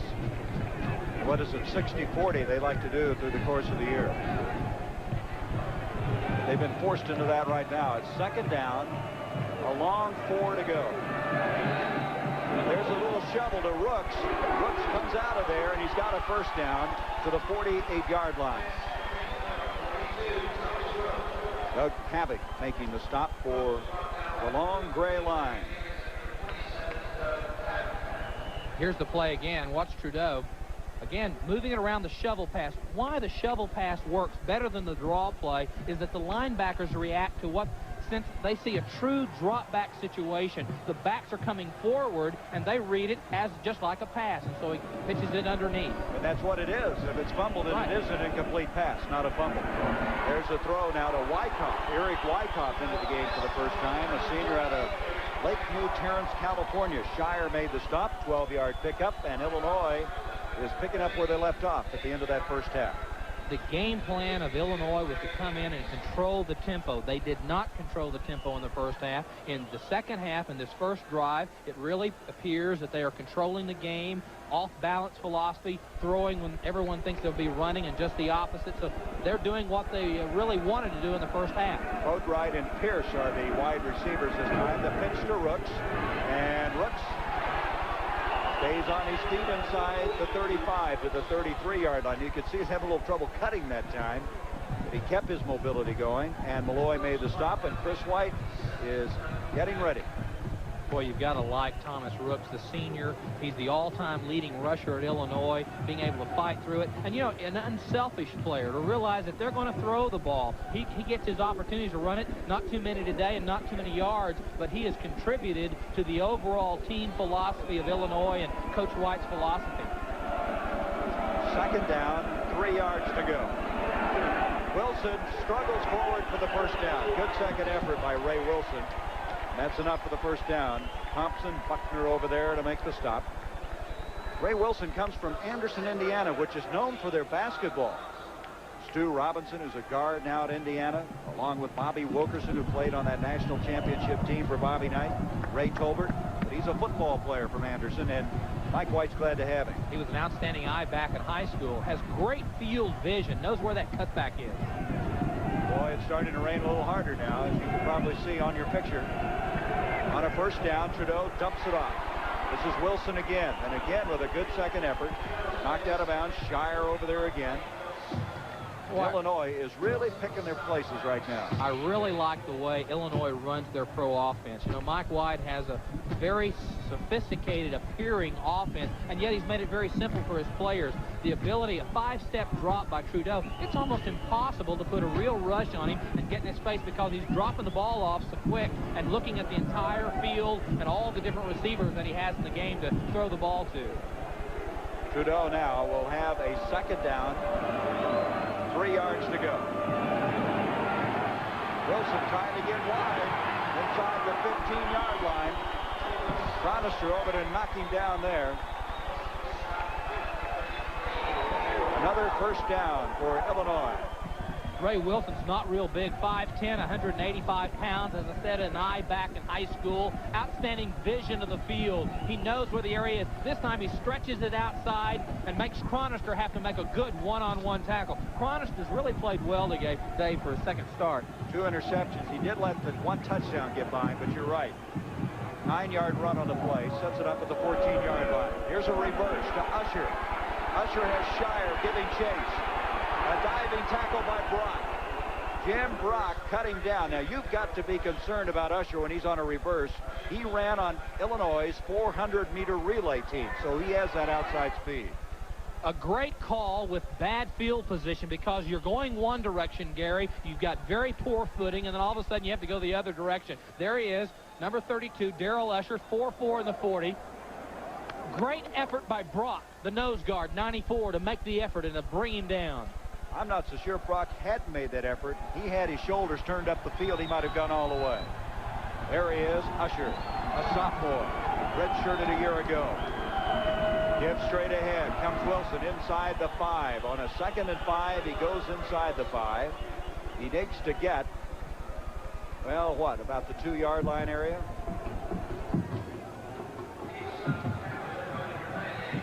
Boy, I tell you, I think that Illinois really got shocked into reality at halftime, and I think knowing Coach White, I believe that he really told them where it was. Ray Wilson looking for that cutback inside. Illinois just hammering it out, using the pass reluctantly, but being able to use the run and using those big linemen to make the big open holes for them. 13th play of the drive, 3rd and 1. Trudeau throwing, and Williams, the intended receiver.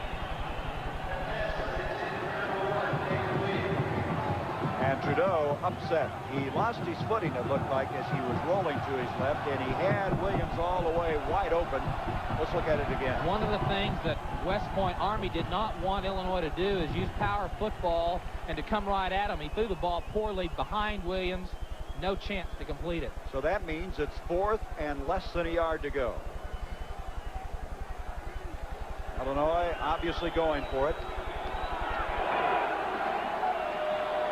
Brooks, the single running back.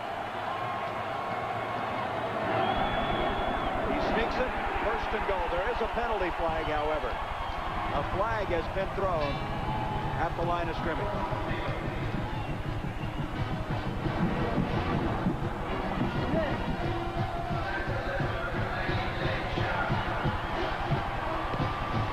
Offside, Army. So Illinois in good position. It's getting colder, and I think it's evidenced by the fact you can see the breath now coming out of the athletes down there. Started out about 45, 46 degrees at kickoff. Defense offside, refuse, the first down.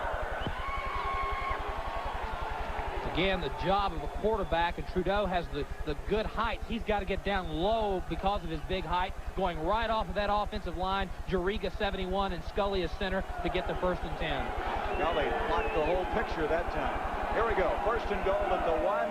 Ray Wilson tripped up. 2nd effort, touchdown.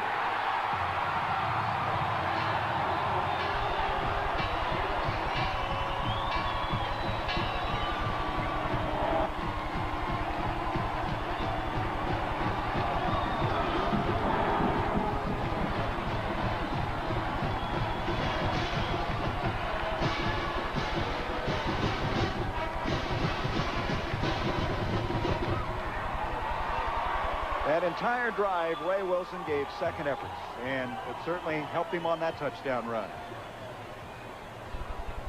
I'm really convinced that they're going to go for 2, I believe, here. That Mike White went into halftime and said, gentlemen, we're going to go and take it right down the field. We're going to be able to run our offense, not rely on the pass every play. We're bigger and stronger in the offensive line. We're more physical, and that's exactly what they did.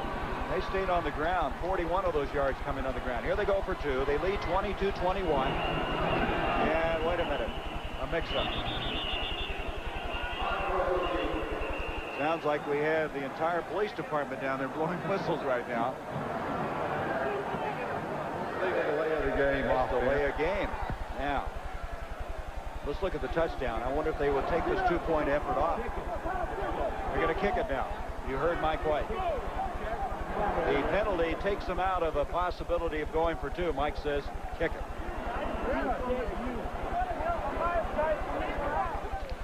Watch the great relentless effort of Ray Wilson, number 21. There's 1 tackle he gets away from. There's 2. That's the kind of effort that gets you into the end zone. Boy, you like to smell that end zone, boy. Nothing more fun than scoring touchdowns. Mike White said it very well. He says he compliments Brooks so much. You don't hear a lot about Ray Wilson. It's always Thomas Brooks. Wilson's a fine football player in his own right. So now they'll kick the point after. This will be like a 25-yard field goal. It'll be of that distance as White puts it through. And it's now a 23-21 lead. Again, watch Illinois isolate everyone inside. Watch the linebackers. They squeeze inside. Everyone gets choked off. And watch him. Ray Wilson, 21, 1-2 attempts to tackle him, and he's able to get in the end zone. No one outside pushing inside. That drive was 1 second short of taking 5 minutes. And Illinois, the last 2 times they've had the football, has moved effectively. The Illini are on target, and they lead by 2. 79 yards. They've taken the lead again. They lead it by 2. Kickoff bouncing around. Lampley picks it up. Here he goes. Out to the 30, and that looked like a big play developing there for a moment. Don't forget now, mark it down. Saturday here on CBS. It's East against the West, beginning with the NFL Today. Join Brent Erb, Jimmy, and Terry Bradshaw live from Anaheim Stadium. Then it's an NFC divisional playoff as the Rams host the Cowboys. All starts with the NFL Today, 3:30 Eastern, right here on CBS. So Army gets a football for the first time in the second half. And Healy's on the option. Pitches back to Lampley, and Lampley, that's 5, maybe 6 yards to the 36-yard line. Ed White, Todd Avery made the snap, and Lampley may have landed on the ball, getting up a little slowly. That last drive, really just almost like the one that ended the first half. Wilson scoring, and that 1-yard run really not indicative of what a fine 1-yard run it was. Breaking 2 tackles. You know, that penalty that kept them out of going for 2, wonder if that could come back and haunt him before this game's over. Penalties will do just that, and you will think about that later in the ball game. Here's Healy, short side of the field, keeping and really paying for it. Big hit on the near side. Sebring, left side linebacker, is over there.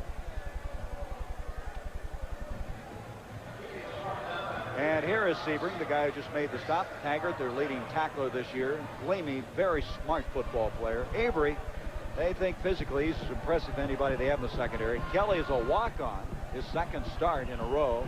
We talked about Swope most of this game. And White, as we mentioned, a Georgian from Decatur, returning home to play here. Third down, almost 2 yards to go. Doug Black, nope, Healy's got it, and Illinois thought Black had it too. Fine fake by Healy, and he has a first down. Let's go down to John Dockery.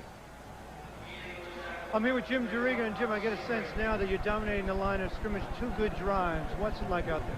Well, it's pretty tough. The conditions aren't very good right now. It's pretty muddy, but I think our size advantage is helping us out a lot. And you wearing them down? I think so. I think they're getting a little bit tired, and physically we're a little bit bigger than they are. You and Chuck Long know each other, right? You want to say anything to them? You went to high school together. I would like to wish them luck in the Rose Bowl. I hope they win out there. Thank you. Thank you. Healy back to throw, in trouble, gets rid of it, and it's intercepted. Swope. Greg Swope comes up with it. Benny White, who caught a touchdown pass earlier, the intended receiver.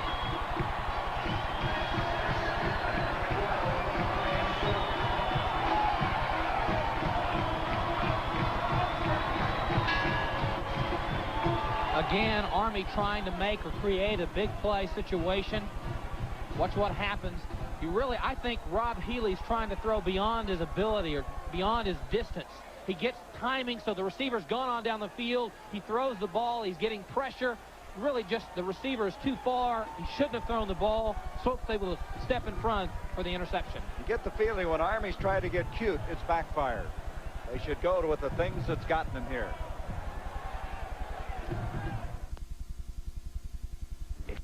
And if you're in the umbrella department, right now, Illinois, after the interception by Swope, has the ball at the 24-yard line. Last 2 times they've had the ball, they've taken it in. And you heard Jim Juriga a moment ago with John Dockery. They think they're wearing him down. Trudeau throws to David Williams, who comes back to the ball, and he'll catch it for a 3-yard gain on the play. Buckner up to make the stop. The mark of an outstanding receiver is the ability to find the open area. The play is not thrown on sequence. Now watch David Williams. Find the open area, David Williams. Break away from the man, know where everybody is on the field, and come to the open area, and Trudeau had the foresight to find him. See the quickness, the good feet that he has to move around that time. Second down now. Let's make it 6 yards to go. There's a delayed handoff to Rooks, and Rooks is hit by Shire. Shire's a real sure tackler. Go back down to our wet friend down there, John Dockery. I hope you guys are dry in the booth. I'm with Greg Swope. Describe the interception, Greg. We was in a 3-deep zone, and we just went with the flow, and my man didn't come out, so I was free to go to the ball. And I read the receiver coming in on post pattern, so I just helped out with the corner. Well, all right. Okay, Gary, now back up to you. All right. Here we are. We're dry. Hey, John, you stay down there. We'll stay up here, all right? From the 30-yard line now. Third down, 4 yards to go. Trudeau, Brooks, a yard short of the first down, and because Buckner, all 172 pounds of him, wouldn't let him go any farther. So Trudeau now will have a 4th down coming up. See, there is Buckner. You look at him, he's 5'9", 172. You say he can't play for you, and yet he made a stop that will give them football back. One of the things when they describe Buckner, number 22, as we look at him, is the fact that he will give up his body for the cause. I mean, he's going to make a great soldier. I mean, he really is unbelievable the way he plays football. Looks like he gave up another part of his body there. The punt this time by Little, his first of the game, and it's going to take an Illinois bounce, goes inside the 20-yard line. That turned out a fine punt by Chad Little, a sophomore out of Champaign, Illinois, a 48-yard punt. So Army trails it by 2. 6 minutes, 43 seconds to go, but they have an excellent football game. It's 23-21. The Army team has had the lead on a couple of occasions, only to lose it again to Illinois. But now Army has the football at their own 20-yard line. Healy pitching back to Jones, and Jones picks up additional yardage. It has been the kind of game that really has gone according to plan. Army has stayed on the ground effectively. They have thrown, surprisingly effective. 3 of 3 in the first. Suffering an interception, however, here in the second half. I'm Gary Bender along with Steve Davis and our sideline correspondent, John Dockery. Bob Healy now has a 2nd and 6 from the 23 of Army. This time, it's Black, the fullback. And Black spins and claws his way to an Army first down at the 32. Taggart makes the stop.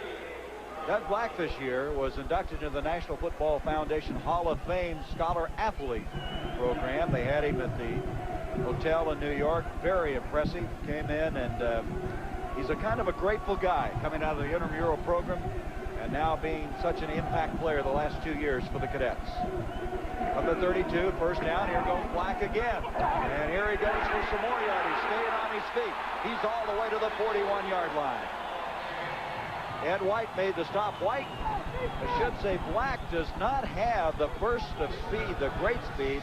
He's kind of a plugger, and he did a fine job there. The role of the wishbone fullback, you take tremendous punishment. Watch this time. No one is taking the fullback. They give the ball. It's a predetermined play to the fullback.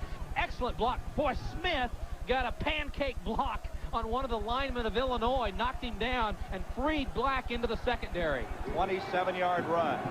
Line of scrimmage, the 41 of Illinois. Healy to Black again. And Black now is starting to tear up this Illinois defense.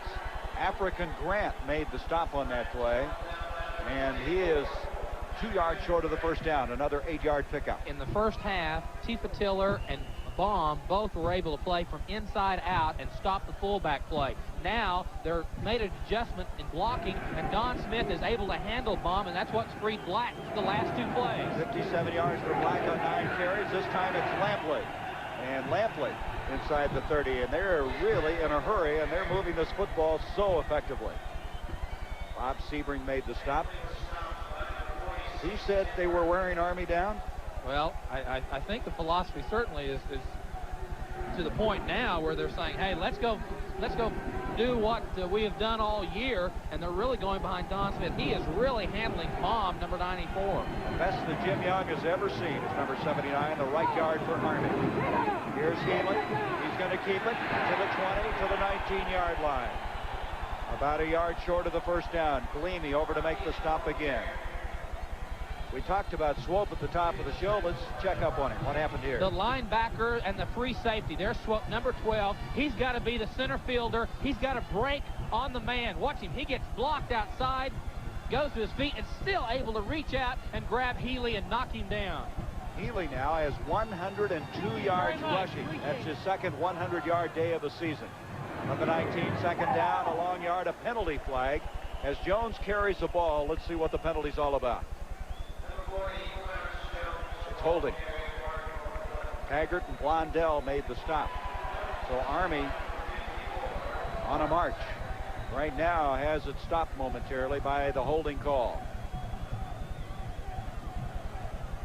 I would think, Steve, that when you run the wishbone, your linemen don't get a lot of holding calls up there because they get those brush blocks. Holding an offensive line. Generally, that's the case. You don't have to be as good a blocker in the wishbone. You're just walling people off. The I formation requires you to hold those blocks so long. It's a lot of one-on-one. They get big splits. They create blocking angles that gives them an opportunity to create those seams. So the penalty now stops him momentarily, makes it 2nd and 12 from the 30, just inside the 30. Healy on the spinning move to Lampley, and Lampley jammed down just short of the 25-yard line. So they're still 8 yards away, and they have a 3rd down coming up. Leamy and Scott Davis, the big 6'7" sophomore. Time of possession, Illinois surprisingly is leading, but that's really happened in the last of the first half and the beginning of the second half. Exactly. Really, the statistic was on Army's favor up to midway in the second quarter, and Illinois in their first impressive scoring drive really made up the difference tremendously, and that's what they wanted to do. They figured it out and have a little bit more comfort now in running their offense. Split man is Spillman. They pitch back to Jones. He wants to throw. Spillman is there. Touchdown.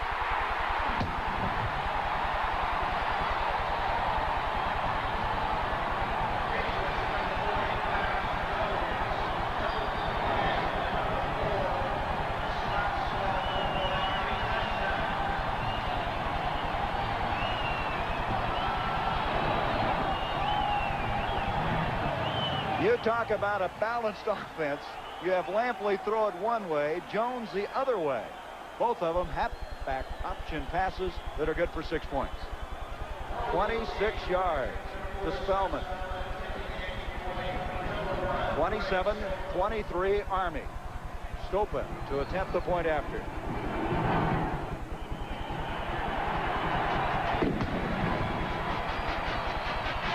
The greatest challenge of a defense playing the wishbone is to be disciplined, to realize your responsibilities, to not be lulled asleep by the running game. Watch it. You look, it looks just like a running play. Watch Jones. All of a sudden, everything looks just like the running play. He finally pulls up, going to his left, throwing right-handed.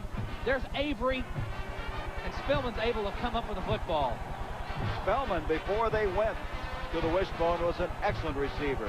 One year he caught 34 passes.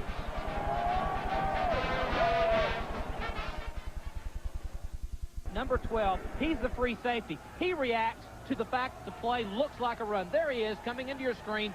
He's got to make the play. He's got to drop back. He thinks it's run, and it throws over. There's Spellman making a great catch, taking it away from Avery, number 43. And don't forget, that was an 81-yard drive.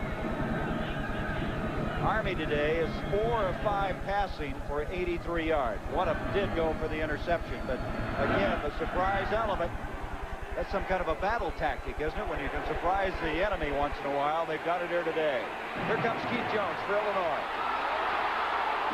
And Jones, a sophomore out of St. Louis, skips out across the 30. Let's go back to Doc on the sideline. You know, Gary and Steve, this man was a drop-back quarterback in high school, and a couple of years ago, are you reverting back to being a passer?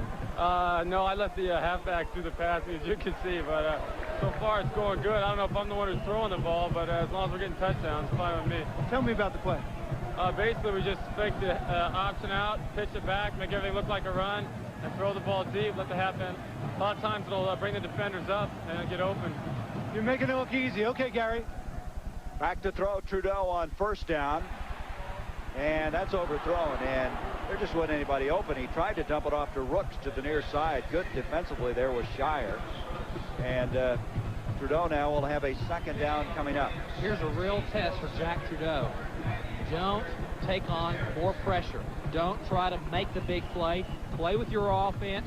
Don't try to take it all. You got plenty of time. You've got worlds of time right now, and don't force the ball. Don't make a mistake and turn more emotion into Army's favor. Try to control the ball game right now. Be cool. As you can see, there's a lot of time to be cool. There's 3:20 still left in this 3rd quarter. Trudeau getting those happy feet. Malloy giving chase, and that's incomplete. Looked like that hit Wilson in the head or in the helmet. Pressure from Tom Malloy that time, the senior from Leesburg, Virginia, and that hurried it up, and it's 3rd and 10. So many times you lose your composure in this situation, Gary, because you're feeling the pressure. You feel like maybe the game's getting away. You've not completed a couple of passes. You've thrown some bad balls. Right now's the time. Go throw a short one you can complete. Get some confidence. Let's talk it up. Look at the guys. They're talking, trying to gain that confidence that they can do what they came to do here in the ball game. One thing that Illinois has problems, or one of their problems this year, has been leadership. They've been looking for that guy. Trudeau right now with a 3rd and 10. Over the middle, almost intercepted. Bozo, the tight end, and actually Army had a better shot at it than did Illinois, and they've run out of downs again. So the last 2 times Army has stopped Illinois. So Chad Little will come in and punt again. You also saw the philosophical change too. They really took that first drive of the half down their throats, a variety of plays. They got behind, they had to throw the ball. They got forced into a situation. Little the last time had a remarkable punt of 48 yards. Going back will be Darryl Londo. Londo usually starts, but he has some knee trouble, and they're using him only as a punt returner. He calls for the fair catch and makes it at the 25-yard line. 41-yard punt by Little. Tomorrow from the Cotton Bowl, the 50th annual, the golden anniversary. Auburn, Texas A&M. Mark it down, 1:30 Eastern. Bo Jackson, Jackie Sherrill's Texas A&M Aggies. 18 years since A&M has been in the Cotton Bowl. Jackie Sherrill's got some big play talent. His quarterback Kevin Murray and some of his other players. Excellent group of backs, good defense. It's going to be a good challenging football game. Just across the 25, Army with the ball. Healy gives to Black. That's the way they started that last impressive drive. Doug Black out of Salado, Texas. He had a graduating class of 35. So he comes from a small beginning, but a big ending for this Army team. There's an update. Air Force still leads Texas. They likewise are in the 3rd quarter. 2nd down, 7 yards to go. The run comes Lampley, and again I think Illinois had to think to themselves, is he really running here, or is he going to pull up and throw? They run that fake so well. Swope, White come flying up, and Lampley looks like he's been shaken up a couple of times, but he has been able to continue on. He is listed as a junior, but does not have any football eligibility left. One of the things about being a halfback in the wishbone, Gary, if you're carrying the ball or blocking, you're going to get punishment almost in every play. So physically, the backs take more punishment than in any other style of offense. 3rd and 2, surprise pass to Dickerson, the tight end, 1st down. They are really pulling the element of surprise out today. General Willard Scott. I'll tell you what, I'm not getting in his way. The superintendent of cadets, he's fired up. There are some cadets at home watching this ball game, loving that shot. There he goes. Oh, boy, that Sabres, it looks mean, doesn't it? He tried to recruit your son to win. I know it. We'll tell that story later. Here's the pitch now. A new man in the game, Benny Wright, a junior out of Meridian, Mississippi, number 28. That's his first carry of the game. And he may have gotten a yard, and that's all. You want to tell the story about General Scott? Well, we were in the meetings with the West Point coaches, and then all of a sudden we walk out of the meeting, and your son, 17-year-old Trey, is with us, the spotter. And Coach, the colonel walked up to him, and General Scott walked up to him and said, "Son, how old are you?" And he said, 17. And he was trying to recruit Trey. All he wanted to do, Trey, is drop a little bit of hair off your head. Yeah, he said, you got to get rid of some of that hair. There's a pass. That didn't look very good. Healy trying to hit Swope. Or I should say Black, with Swope on top of him there. The ball looked like it might have gotten away from him a little bit. And I think that's exactly what did happen. So now they have a 3rd down and still 9 yards to go. Let's go to Dockery. Lieutenant General Willard Scott, you look like you're enjoying yourself up there. Yeah, I can't claim to be the weatherman today because the weather isn't the way it should be, is it? What does the resurgence of football at Army mean to the points? What does it mean to the Corps? It's kind of the thing that brings you all together with a good cause. If you're not fighting, why are you with the good cause? Congratulations. Thank you. Healy is stormed under by Scott Davis. Remember that name, Scott Davis, number 90. He is going to be a future All-American, the Illinois coaches think. A loss of 7 on the play. It's an interesting comment. If you don't want to be a fighter, don't be in the Army. And they are fighting right now. Boy, I like Scott Davis, too. Film show. In the Michigan State game, he made an excellent tackle on Lorenzo White. He has excellent speed, 4'8", a former tight end as a freshman. Going to be a good player for Illinois. Rambush to punt. And he gets it underway. There's a penalty flag. Usher has the ball, dancing around, still on his feet. Good effort out to the 38, but let's see what the penalty flag's all about. Usher, remember now, he led the Big Ten in punt returns, a 9.9 average. Returned that one 9, only a 31-yard punt. Now Army's indicating offside. It is offside against Illinois. But they're still going to be way short of a first down despite the penalty. Now, do you punt it again or take it right there? It was not a good punt. Jim Young, I think, is determined he's going to punt again. Lining up all sides on the defensive team. Still be 4th down. So Rambush will punt again. Rambush has been a very, very pleasant surprise for the Cadets. As I mentioned, he's a freshman out of Albany, Georgia. There he is, number 93. His average has not been all that impressive for the year, but he really gets some high. He's only had 13 returned this year, and he hasn't had any blocked. He's had an exceptional day in these conditions. And this one he powers a little bit deeper. Usher will come up with the 30. At the 37-yard line. That's about where they were the last time. Sunday on CBS, the NFL NFC playoff action starting at 12 o'clock Eastern. It all begins with the NFL today. Brent Irv, Jimmy, and Dan Dierdorf live from Soldier Field in Chicago. And then there's the report on the No More Second City. They are demanding a Super Bowl there. Then the New York Giants take on the Bears. It all starts with the NFL today, and I wonder what the weather will be like in Soldier Field. That wind blowing off of Lake Michigan, but the Bears love that kind of weather. Cold, cold, cold. But I got a feeling the Giants, you know what's interesting, the Bears are a few miles away in Sewanee at the Atlanta Falcons training camp right now. It will still be colder in Chicago than it is here in Atlanta. Flipping on the run back. So that really negates a fine effort by Usher. Moves the ball back to the Illini 17-yard line. We have 7 seconds left in this third quarter. 28-23, Army with the lead. Here comes Rooks, and Rooks will come out across the 20 to the 21. And we have come to the end of the third quarter. We'll return after this commercial break and a word from your local station. Federal Express, now flying to Europe. And by Duracell, the copper top battery. When it comes to making them last longer, we never stop.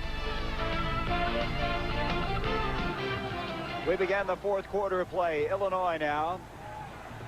Back to throw on a 2nd down and 7. Thomas Rooks, and Rooks will bring it out to the 25, 26-yard line. Lloyd Walker over there to make the stop. And so it's going to come to a 3rd down now for the Illini. And it's going to be 3rd down, 2 yards to go. 3rd and 2 as we begin our fourth quarter.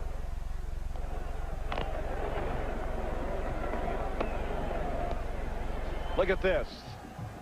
Well, we've had a proposal on television this year, and now on the screen. Yes. Trudeau now on a 3rd down 2. Completes the ball, and that's David Williams.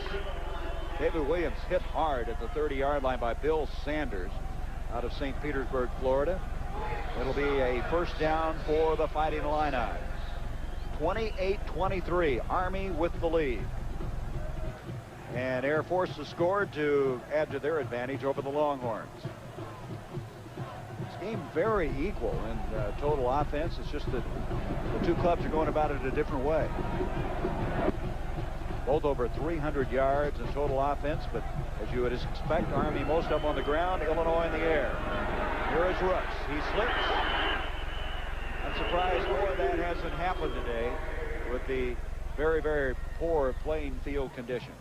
Good point, Gary. Both teams really have done well. I think you've seen them slow down their game. I don't think they're trying to plant their feet quite as quickly. Watch Rooks.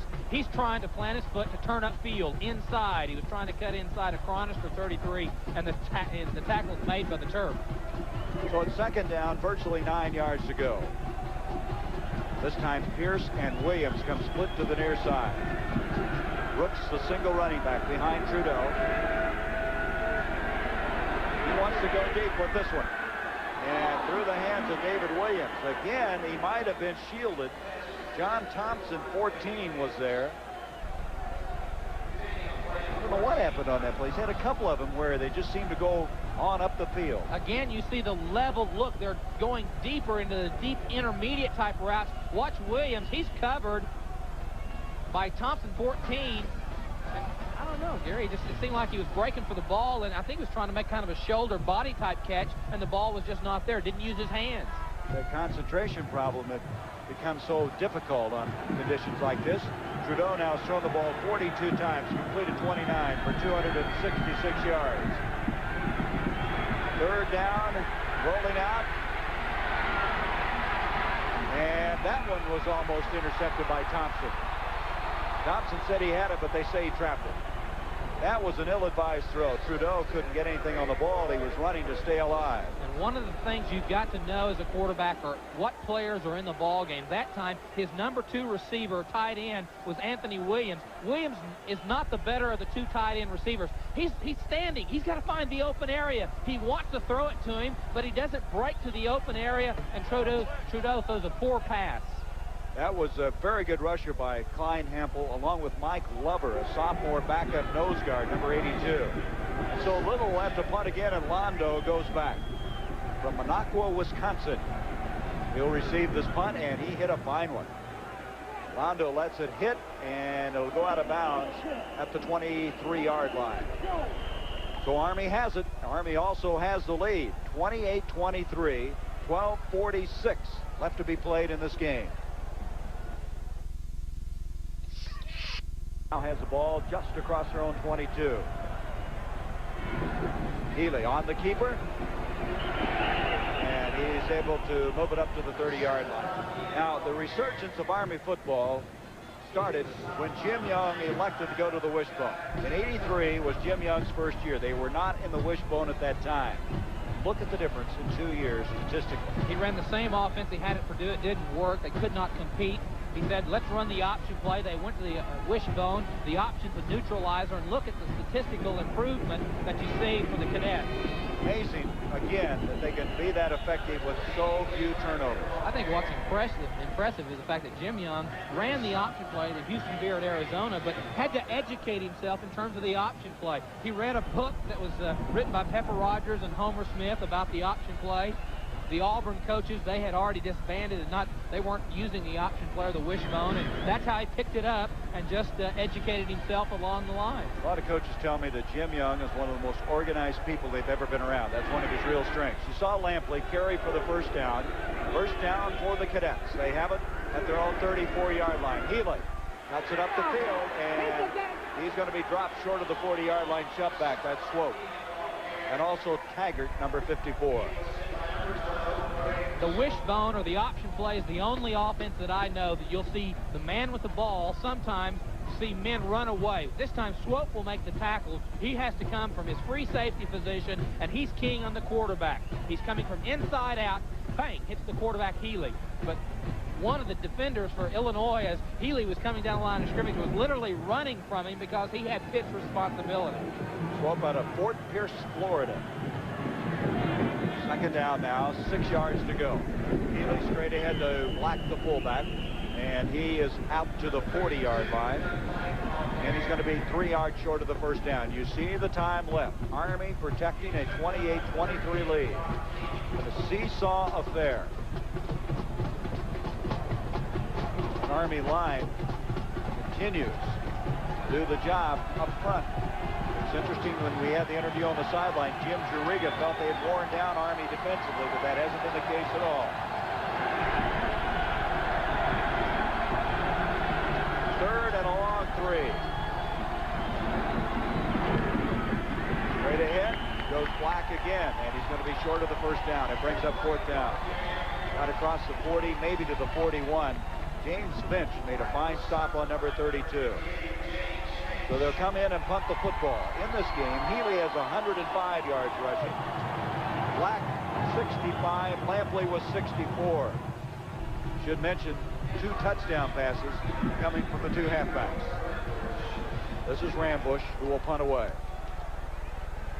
And Usher back to receive. Oh, he hit this one very high. And Usher makes the fair catch outside the 25. So Illinois trailing with still 9:48 to go. With all the power you can muster. 9 minutes, 48 seconds left to be played in this game. Gary Bender, Steve Davis, and John Dockery with you as Illinois has it after a 32-yard punt, a first down, and a throw to Anthony Williams produces almost another first down.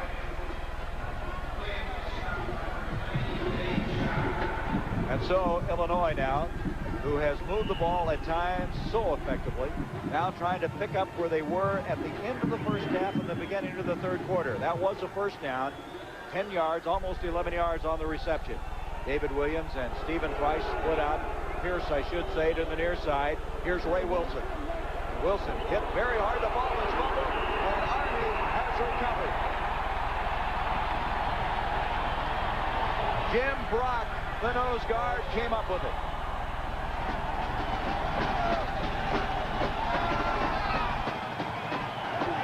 The fourth turnover by Illinois.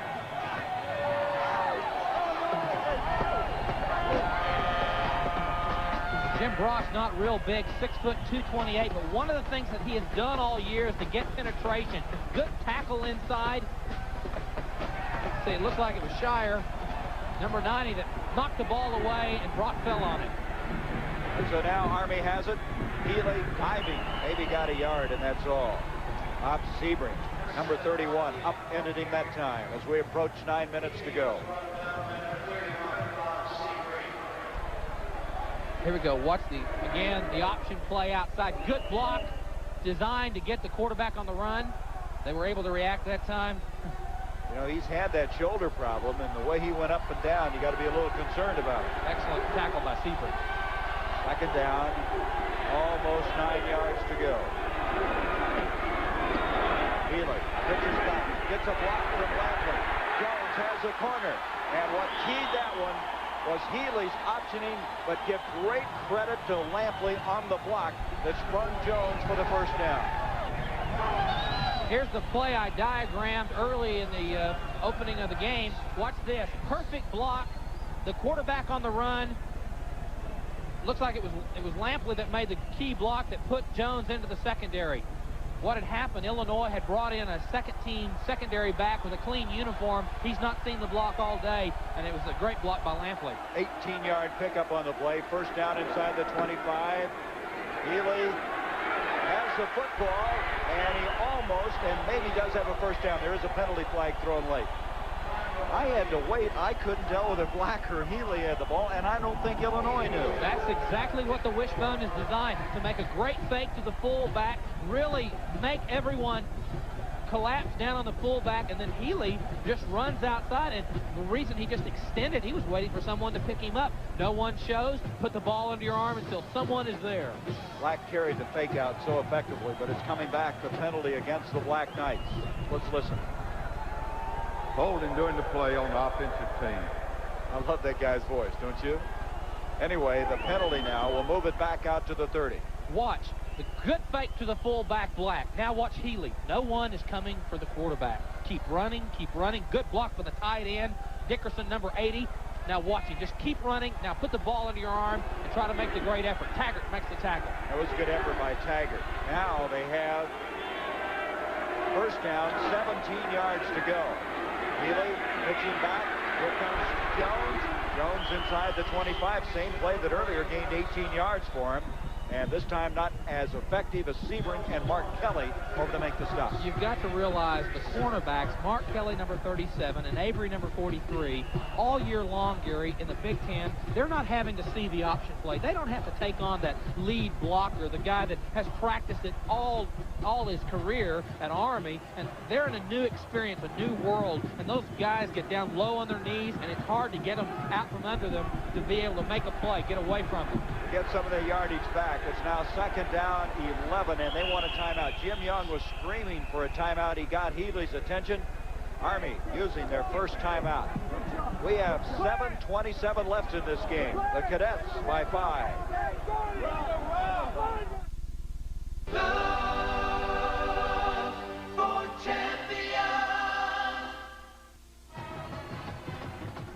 Army asking for the timeout. They have a 2nd down and 11. We had a mic on the sideline prior to Army getting the ball the last time, and their offensive coach said, you've got to score the next time you have the ball. Well, this is the next time. This time Black straight ahead on a 2nd and 11. And they've been shutting down Black a little more effectively. They being Illinois, and in particular this time Bob Sebring. Clock winding down. This is the perfect situation. This is exactly what Illinois wants to do, to put them in a 3rd down and long situation. Wishbone teams don't like to deal with that. Now, if you're Illinois, you can take some chances. You know they've got to have a big play, possibly in the passing game. Army with 276 yards rushing with the Illini's 58. 3rd down and 9. Neely to throw, and it's broken up. Fine play by Harkey. Lance Harkey, number 9, batted it down, and it's 4th down. You know, that's an interesting thought, Steve, to develop what you had to say. 3rd down and long has to be about 3rd and 7 or 8. They don't consider 3rd and 5 as long in the wishbone. That's right. They've got to have, they knew they were going to have a bigger play than just the straight option play. That was not enough, and that's why they had to throw the ball. Stopa will attempt a 39-yard field goal. He's 9 of 16. He's the best kicker Army has ever had. Spellman will hold. The kick on the way. It's down the middle, and Army has added 3.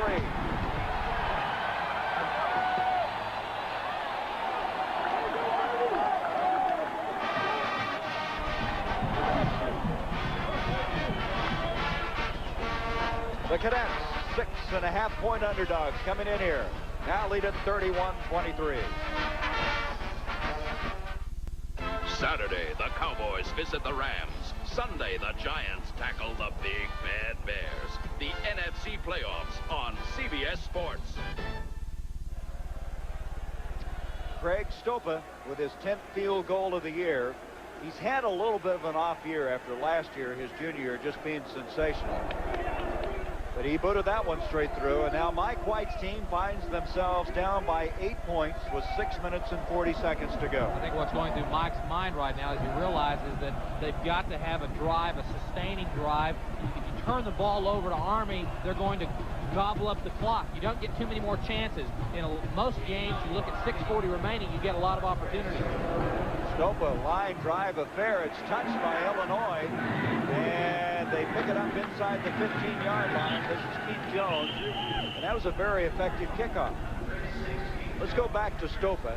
Let's watch his reaction now after he hit this 39-yarder. He was a soccer kicker in Prospect, Kentucky.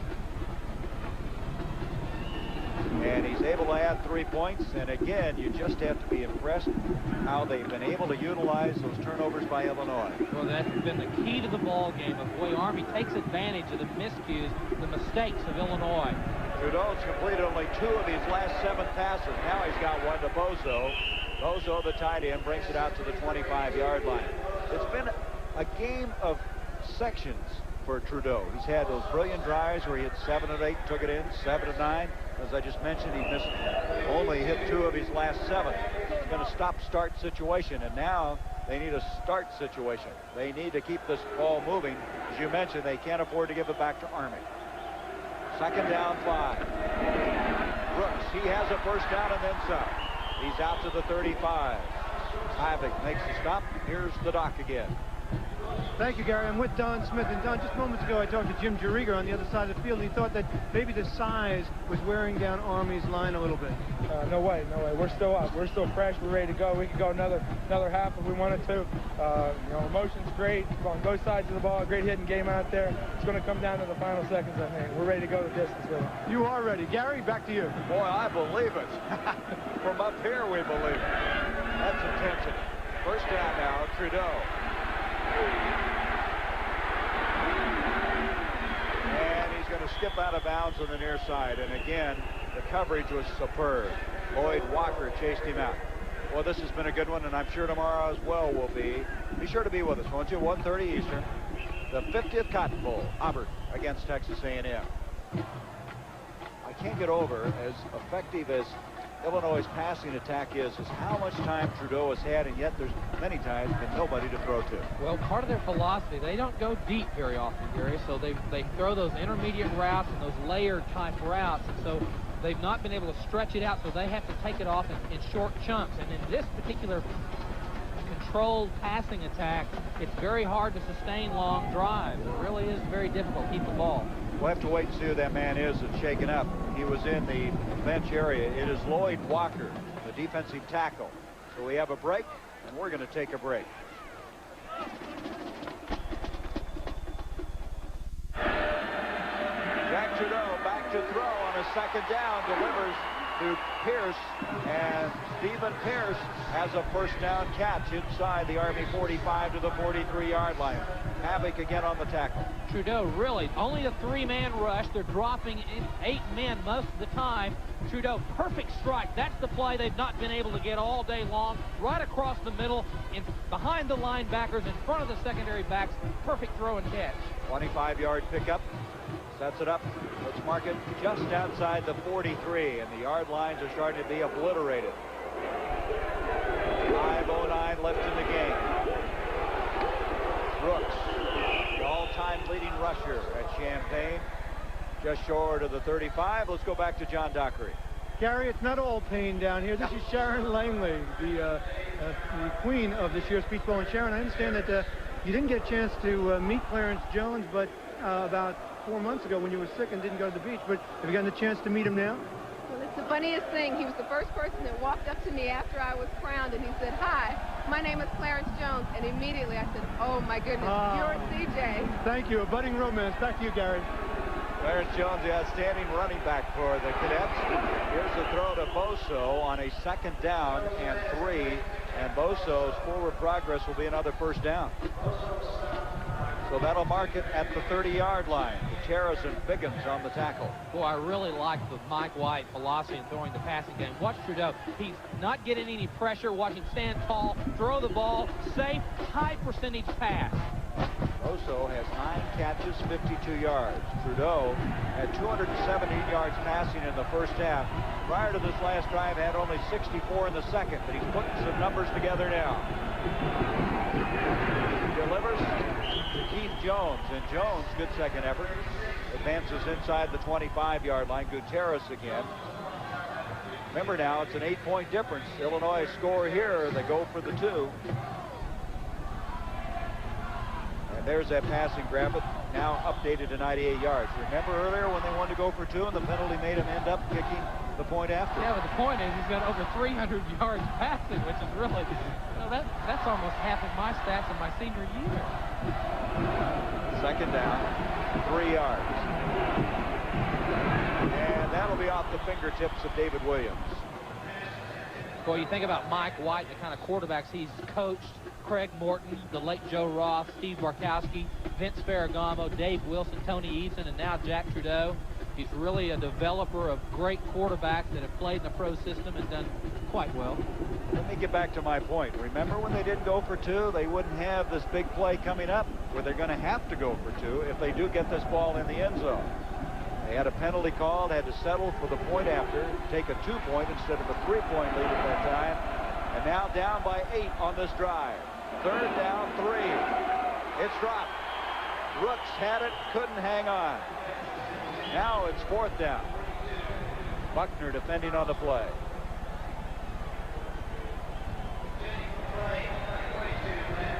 Here's a big decision for Mike White. And they're going to bring his son, Chris White, in to kick the field goal. So with 3:25, they're going to try to settle for 3.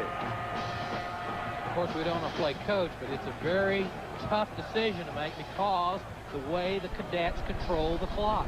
They can ground it out. They can take it the rest of the ball game, and Illinois not even get another chance. This will be a 40-yard attempt.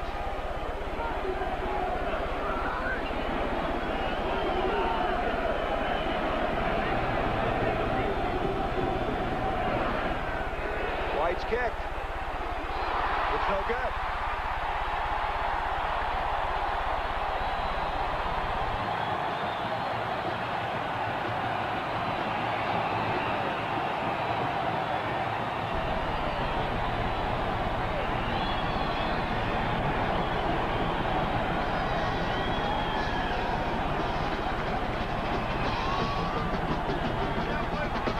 Here's White, who this year beat Ohio State with a field goal in the last second. Almost beat Michigan. Had one partially deflected that hit the crossbar. And it hits the crossbar again on this one. Watch it. Gary was kicking from one of the sloppiest areas of the field. It just hits the crossbar. And now, as you mentioned, Army will just try to grind it out.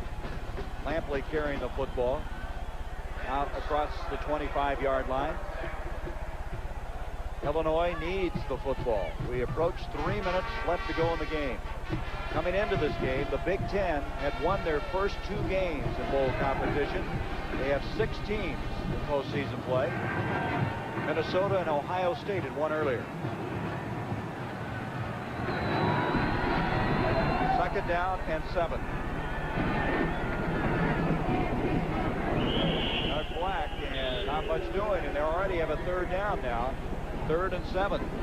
T. Patiller, number 95. Haven't heard his name very much today. Along with Sebring, made the tackle. Illinois' defense did just what they had to do, put the Army into a 3rd down and long situation, something that they don't want to live with. 3rd down, let's make it 6 to go.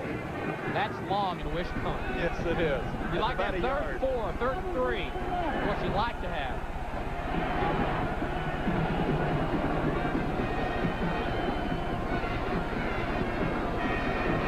Healy faked the pitch, then goes to it to Lampley, and boy, it's going to be close. It's going to be very close. Harkey over there, right into the Army bench. And they're right by the stick, so they won't have to bring him very far to see if he did get the first down. They're going to measure. Army bench indicating they got it, but you wouldn't expect otherwise. We have a man shaken up at the 30-yard line area. We'll check on him. It is Ed White, a safety for Illinois, and Army's got it. They've got a first down. So on a 3rd and 6, they run the option so very, very well. The downpour, the muddy field conditions, they just shut it out of their mind and pulled it off.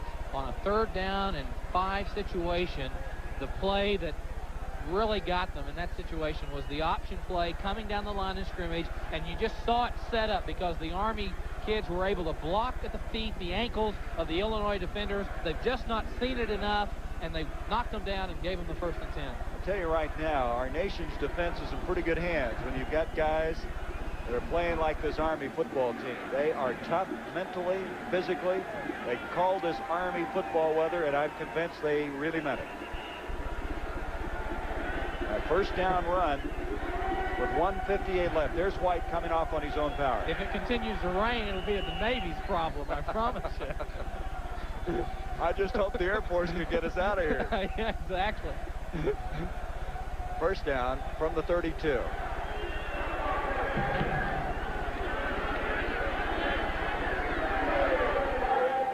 Here is Lampley. Lampley to the 36-yard line, and now Illinois wants to use a timeout. When you're playing a passing team, Gary, as we look at the update of the Air Force score.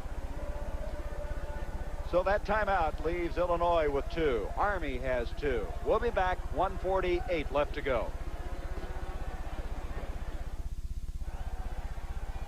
1:49 left in this game. Army has the football. They have the lead, 31-23. Illinois used the first of their 3 timeouts to stop the clock. 2nd down, 7 for the Black Knights, moving from right to left. Healy giving off to the workhorse, Doug Black, and another timeout by Illinois, and it's another 3rd down coming up for Army. This time it'll be 3rd down and a long 2, almost 3 yards. We have the rarest footage in television football history coming up here. We want to share you. This is Steve Davis throwing a pass. Is it complete? Is it what? Now, of all the passes I threw at Oklahoma, you know this one. Touchdown pass to Tinker Owens, I think.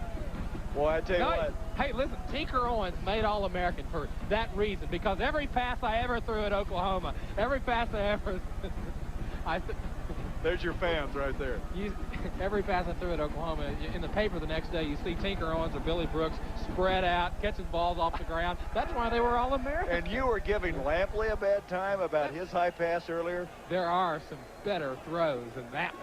I imagine they went back in the archives to find that pass. You're awfully defensive about your passing. I know. That was in the blooper highlight film, I guess. Here we go. Third down, almost 3 yards to go. Illinois' got to stop him here or it's all over. Pitch back to Lampley, and Scott Davis did just that. That's the 6'7" sophomore we were talking to you about. And Illinois still in this football game now. It's 4th down. They ask for another timeout. The Illini will stop the clock. 1:36. You see it on your screen. Rambus will have to punt, and we'll take this opportunity to announce our Chevrolet Most Valuable Players of the game. Jack Trudeau for the University of Illinois. He's had some great moments today. Rob Healy rushing for over 100 yards in this game. The stats on Healy: 109 yards, 350 yards passing for Jack Trudeau. And a check in the amount of $1,000 will be donated by Chevrolet to the General Scholarship Fund of each school to further assist qualified students in all chosen academic fields. And tomorrow, some more good football coming your way as we begin 1986, Auburn and Texas A&M. So 4th down, this is a very tense moment. Jim Young wants to be sure Rambush gets a chance to punt this one with all the protection in the world. Now they're changing people at the last moment. I don't think Illinois thought they were going to go for it to you, but everybody's changing sides right now. And Rambush will punt again. And he hit a nice one. Usher is back at the 30. And he is gobbled up there inside the 30-yard line. Excellent coverage that time by the Cadets. And now Illinois with 1:27 will start this drive inside their own 30-yard line. And you'll remember how impressive their last drive of the first half was under the time restraints of being able to be in that 2-minute offense, because that's what they live with. That's how their offense is really designed to work most efficiently. The 29 is where they'll start it.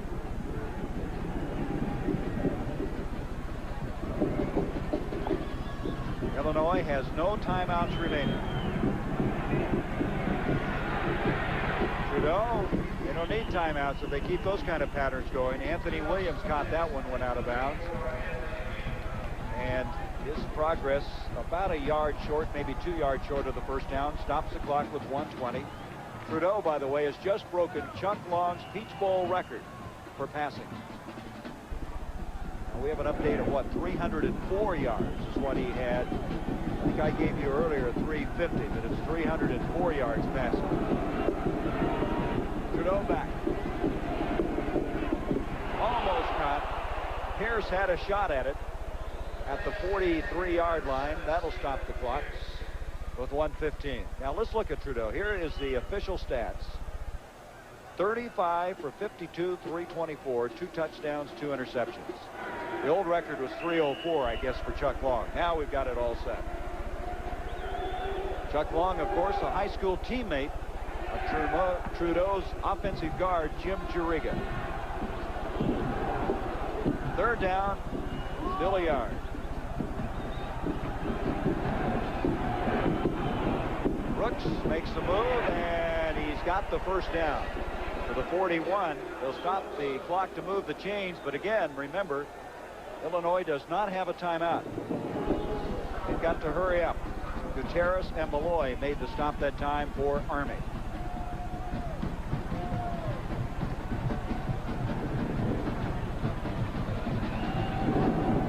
Pierce, Williams, Usher, 3 wideouts.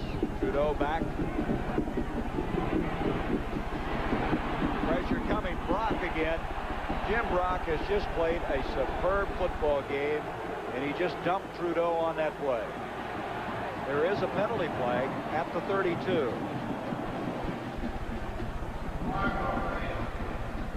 Maybe holding.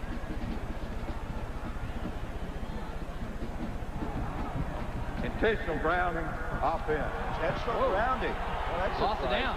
Yeah, and you know what surprises me? Let's look at it again. Let's see what happened. Jack Trudeau, let's see if there's a receiver in the area. It's a judgment call by the official. Brock will put a lot of pressure on him, trying to find someone. Let's see. Now he's in trouble. There wasn't anybody there. No one around. Yes, it was. And so, as you said, it is a loss of down. So they now also have a long ways to go for the first down. They've got to go all the way now to the 49-yard line of Army. Trudeau's going to air this one out. He has time. He's got plenty of it. Set up. But there's nobody open. Now a throwback to Pierce. And Pierce, who also has outstanding speed, advances to the 45-yard line. They're still going to be, 7 yards short of the first down.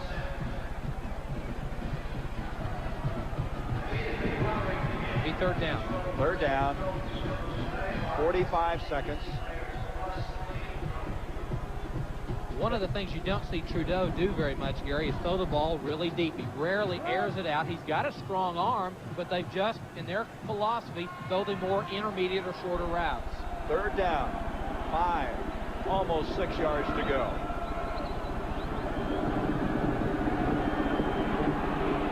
Trudeau, he's got David Williams. 30, 25, 20. Williams, touchdown.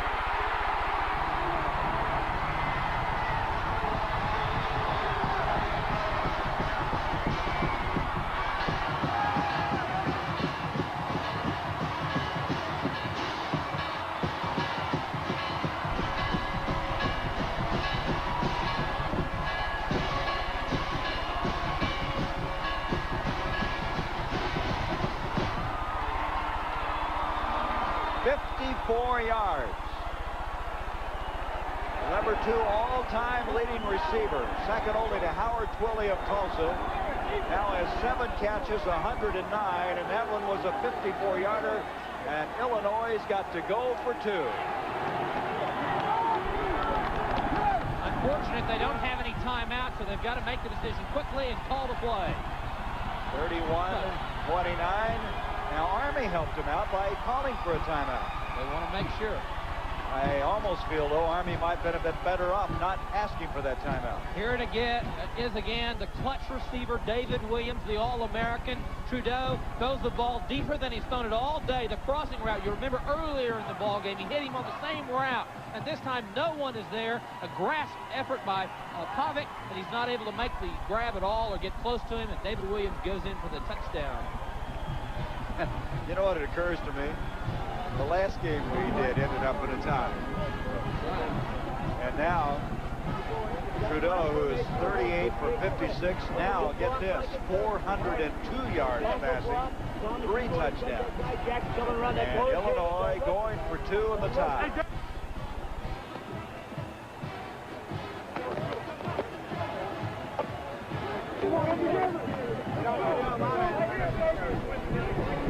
Thanks. Steve and I had the opportunity to be in the Sun Bowl. Arizona, Georgia ended up in the 13 all-time. Now, Army trying to hang on for a 2-point win. Illinois wants to end up on the deadline. 34 seconds left in this game.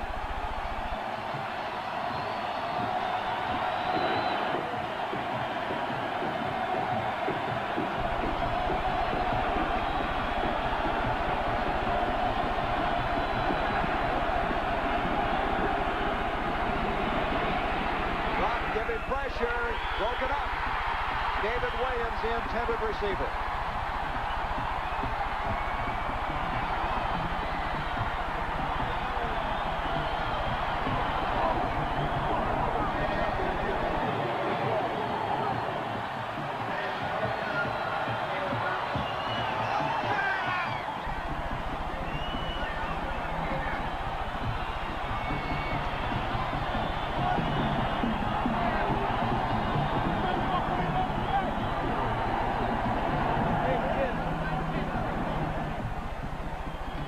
Trudeau will go on a half roll. So now they're working with less of the field. So now Williams is running out of space. He has to throw the ball more on tempo. Not a lot of flexibility. Great effort by Chronister. Again, his second start to knock the ball away. Now watch it. See, they're working with less of the field. David Williams, they don't have a lot of flexibility with this call. And Williams is right there, the man they wanted to get the ball to. But Chronister, again, Gary, makes a play. He had 2 interceptions. Now you know what's coming. It's the onside kick.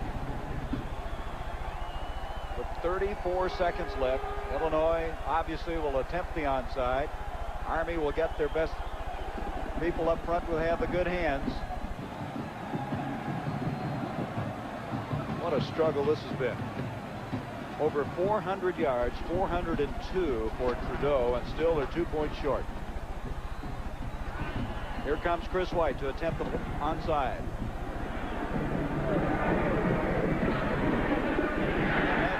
Dickerson, the tight end, who came up with it for Army.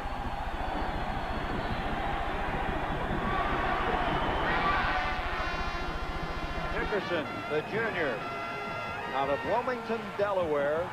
Illinois has no timeouts left, and you can see Jim Young already has a game ball. A muddy one. There isn't anything out here that isn't muddy. Just an outstanding effort by both sides. A gritty, determined, long gray line. The Cadets are going to pick up their 9th win. A victory tying an Army record for most victories in a season. Now a little pushing and shoving going on. Clock will just keep winding down. They cannot stop it. Jim Young's trying to sort some things out. Jim Young, 1-78, the head coach of Purdue. They defeated Georgia Tech. And he is going to be victorious once again. Mike White, who has taken Illinois to 3 bowls in 4 years, falls 2 points short, 31-29, Army over Illinois for Steve Davis. And also John Dockery, this is Gary Bender saying so long, everybody. The 18th Annual Peach Bowl has been a presentation of CBS Sports.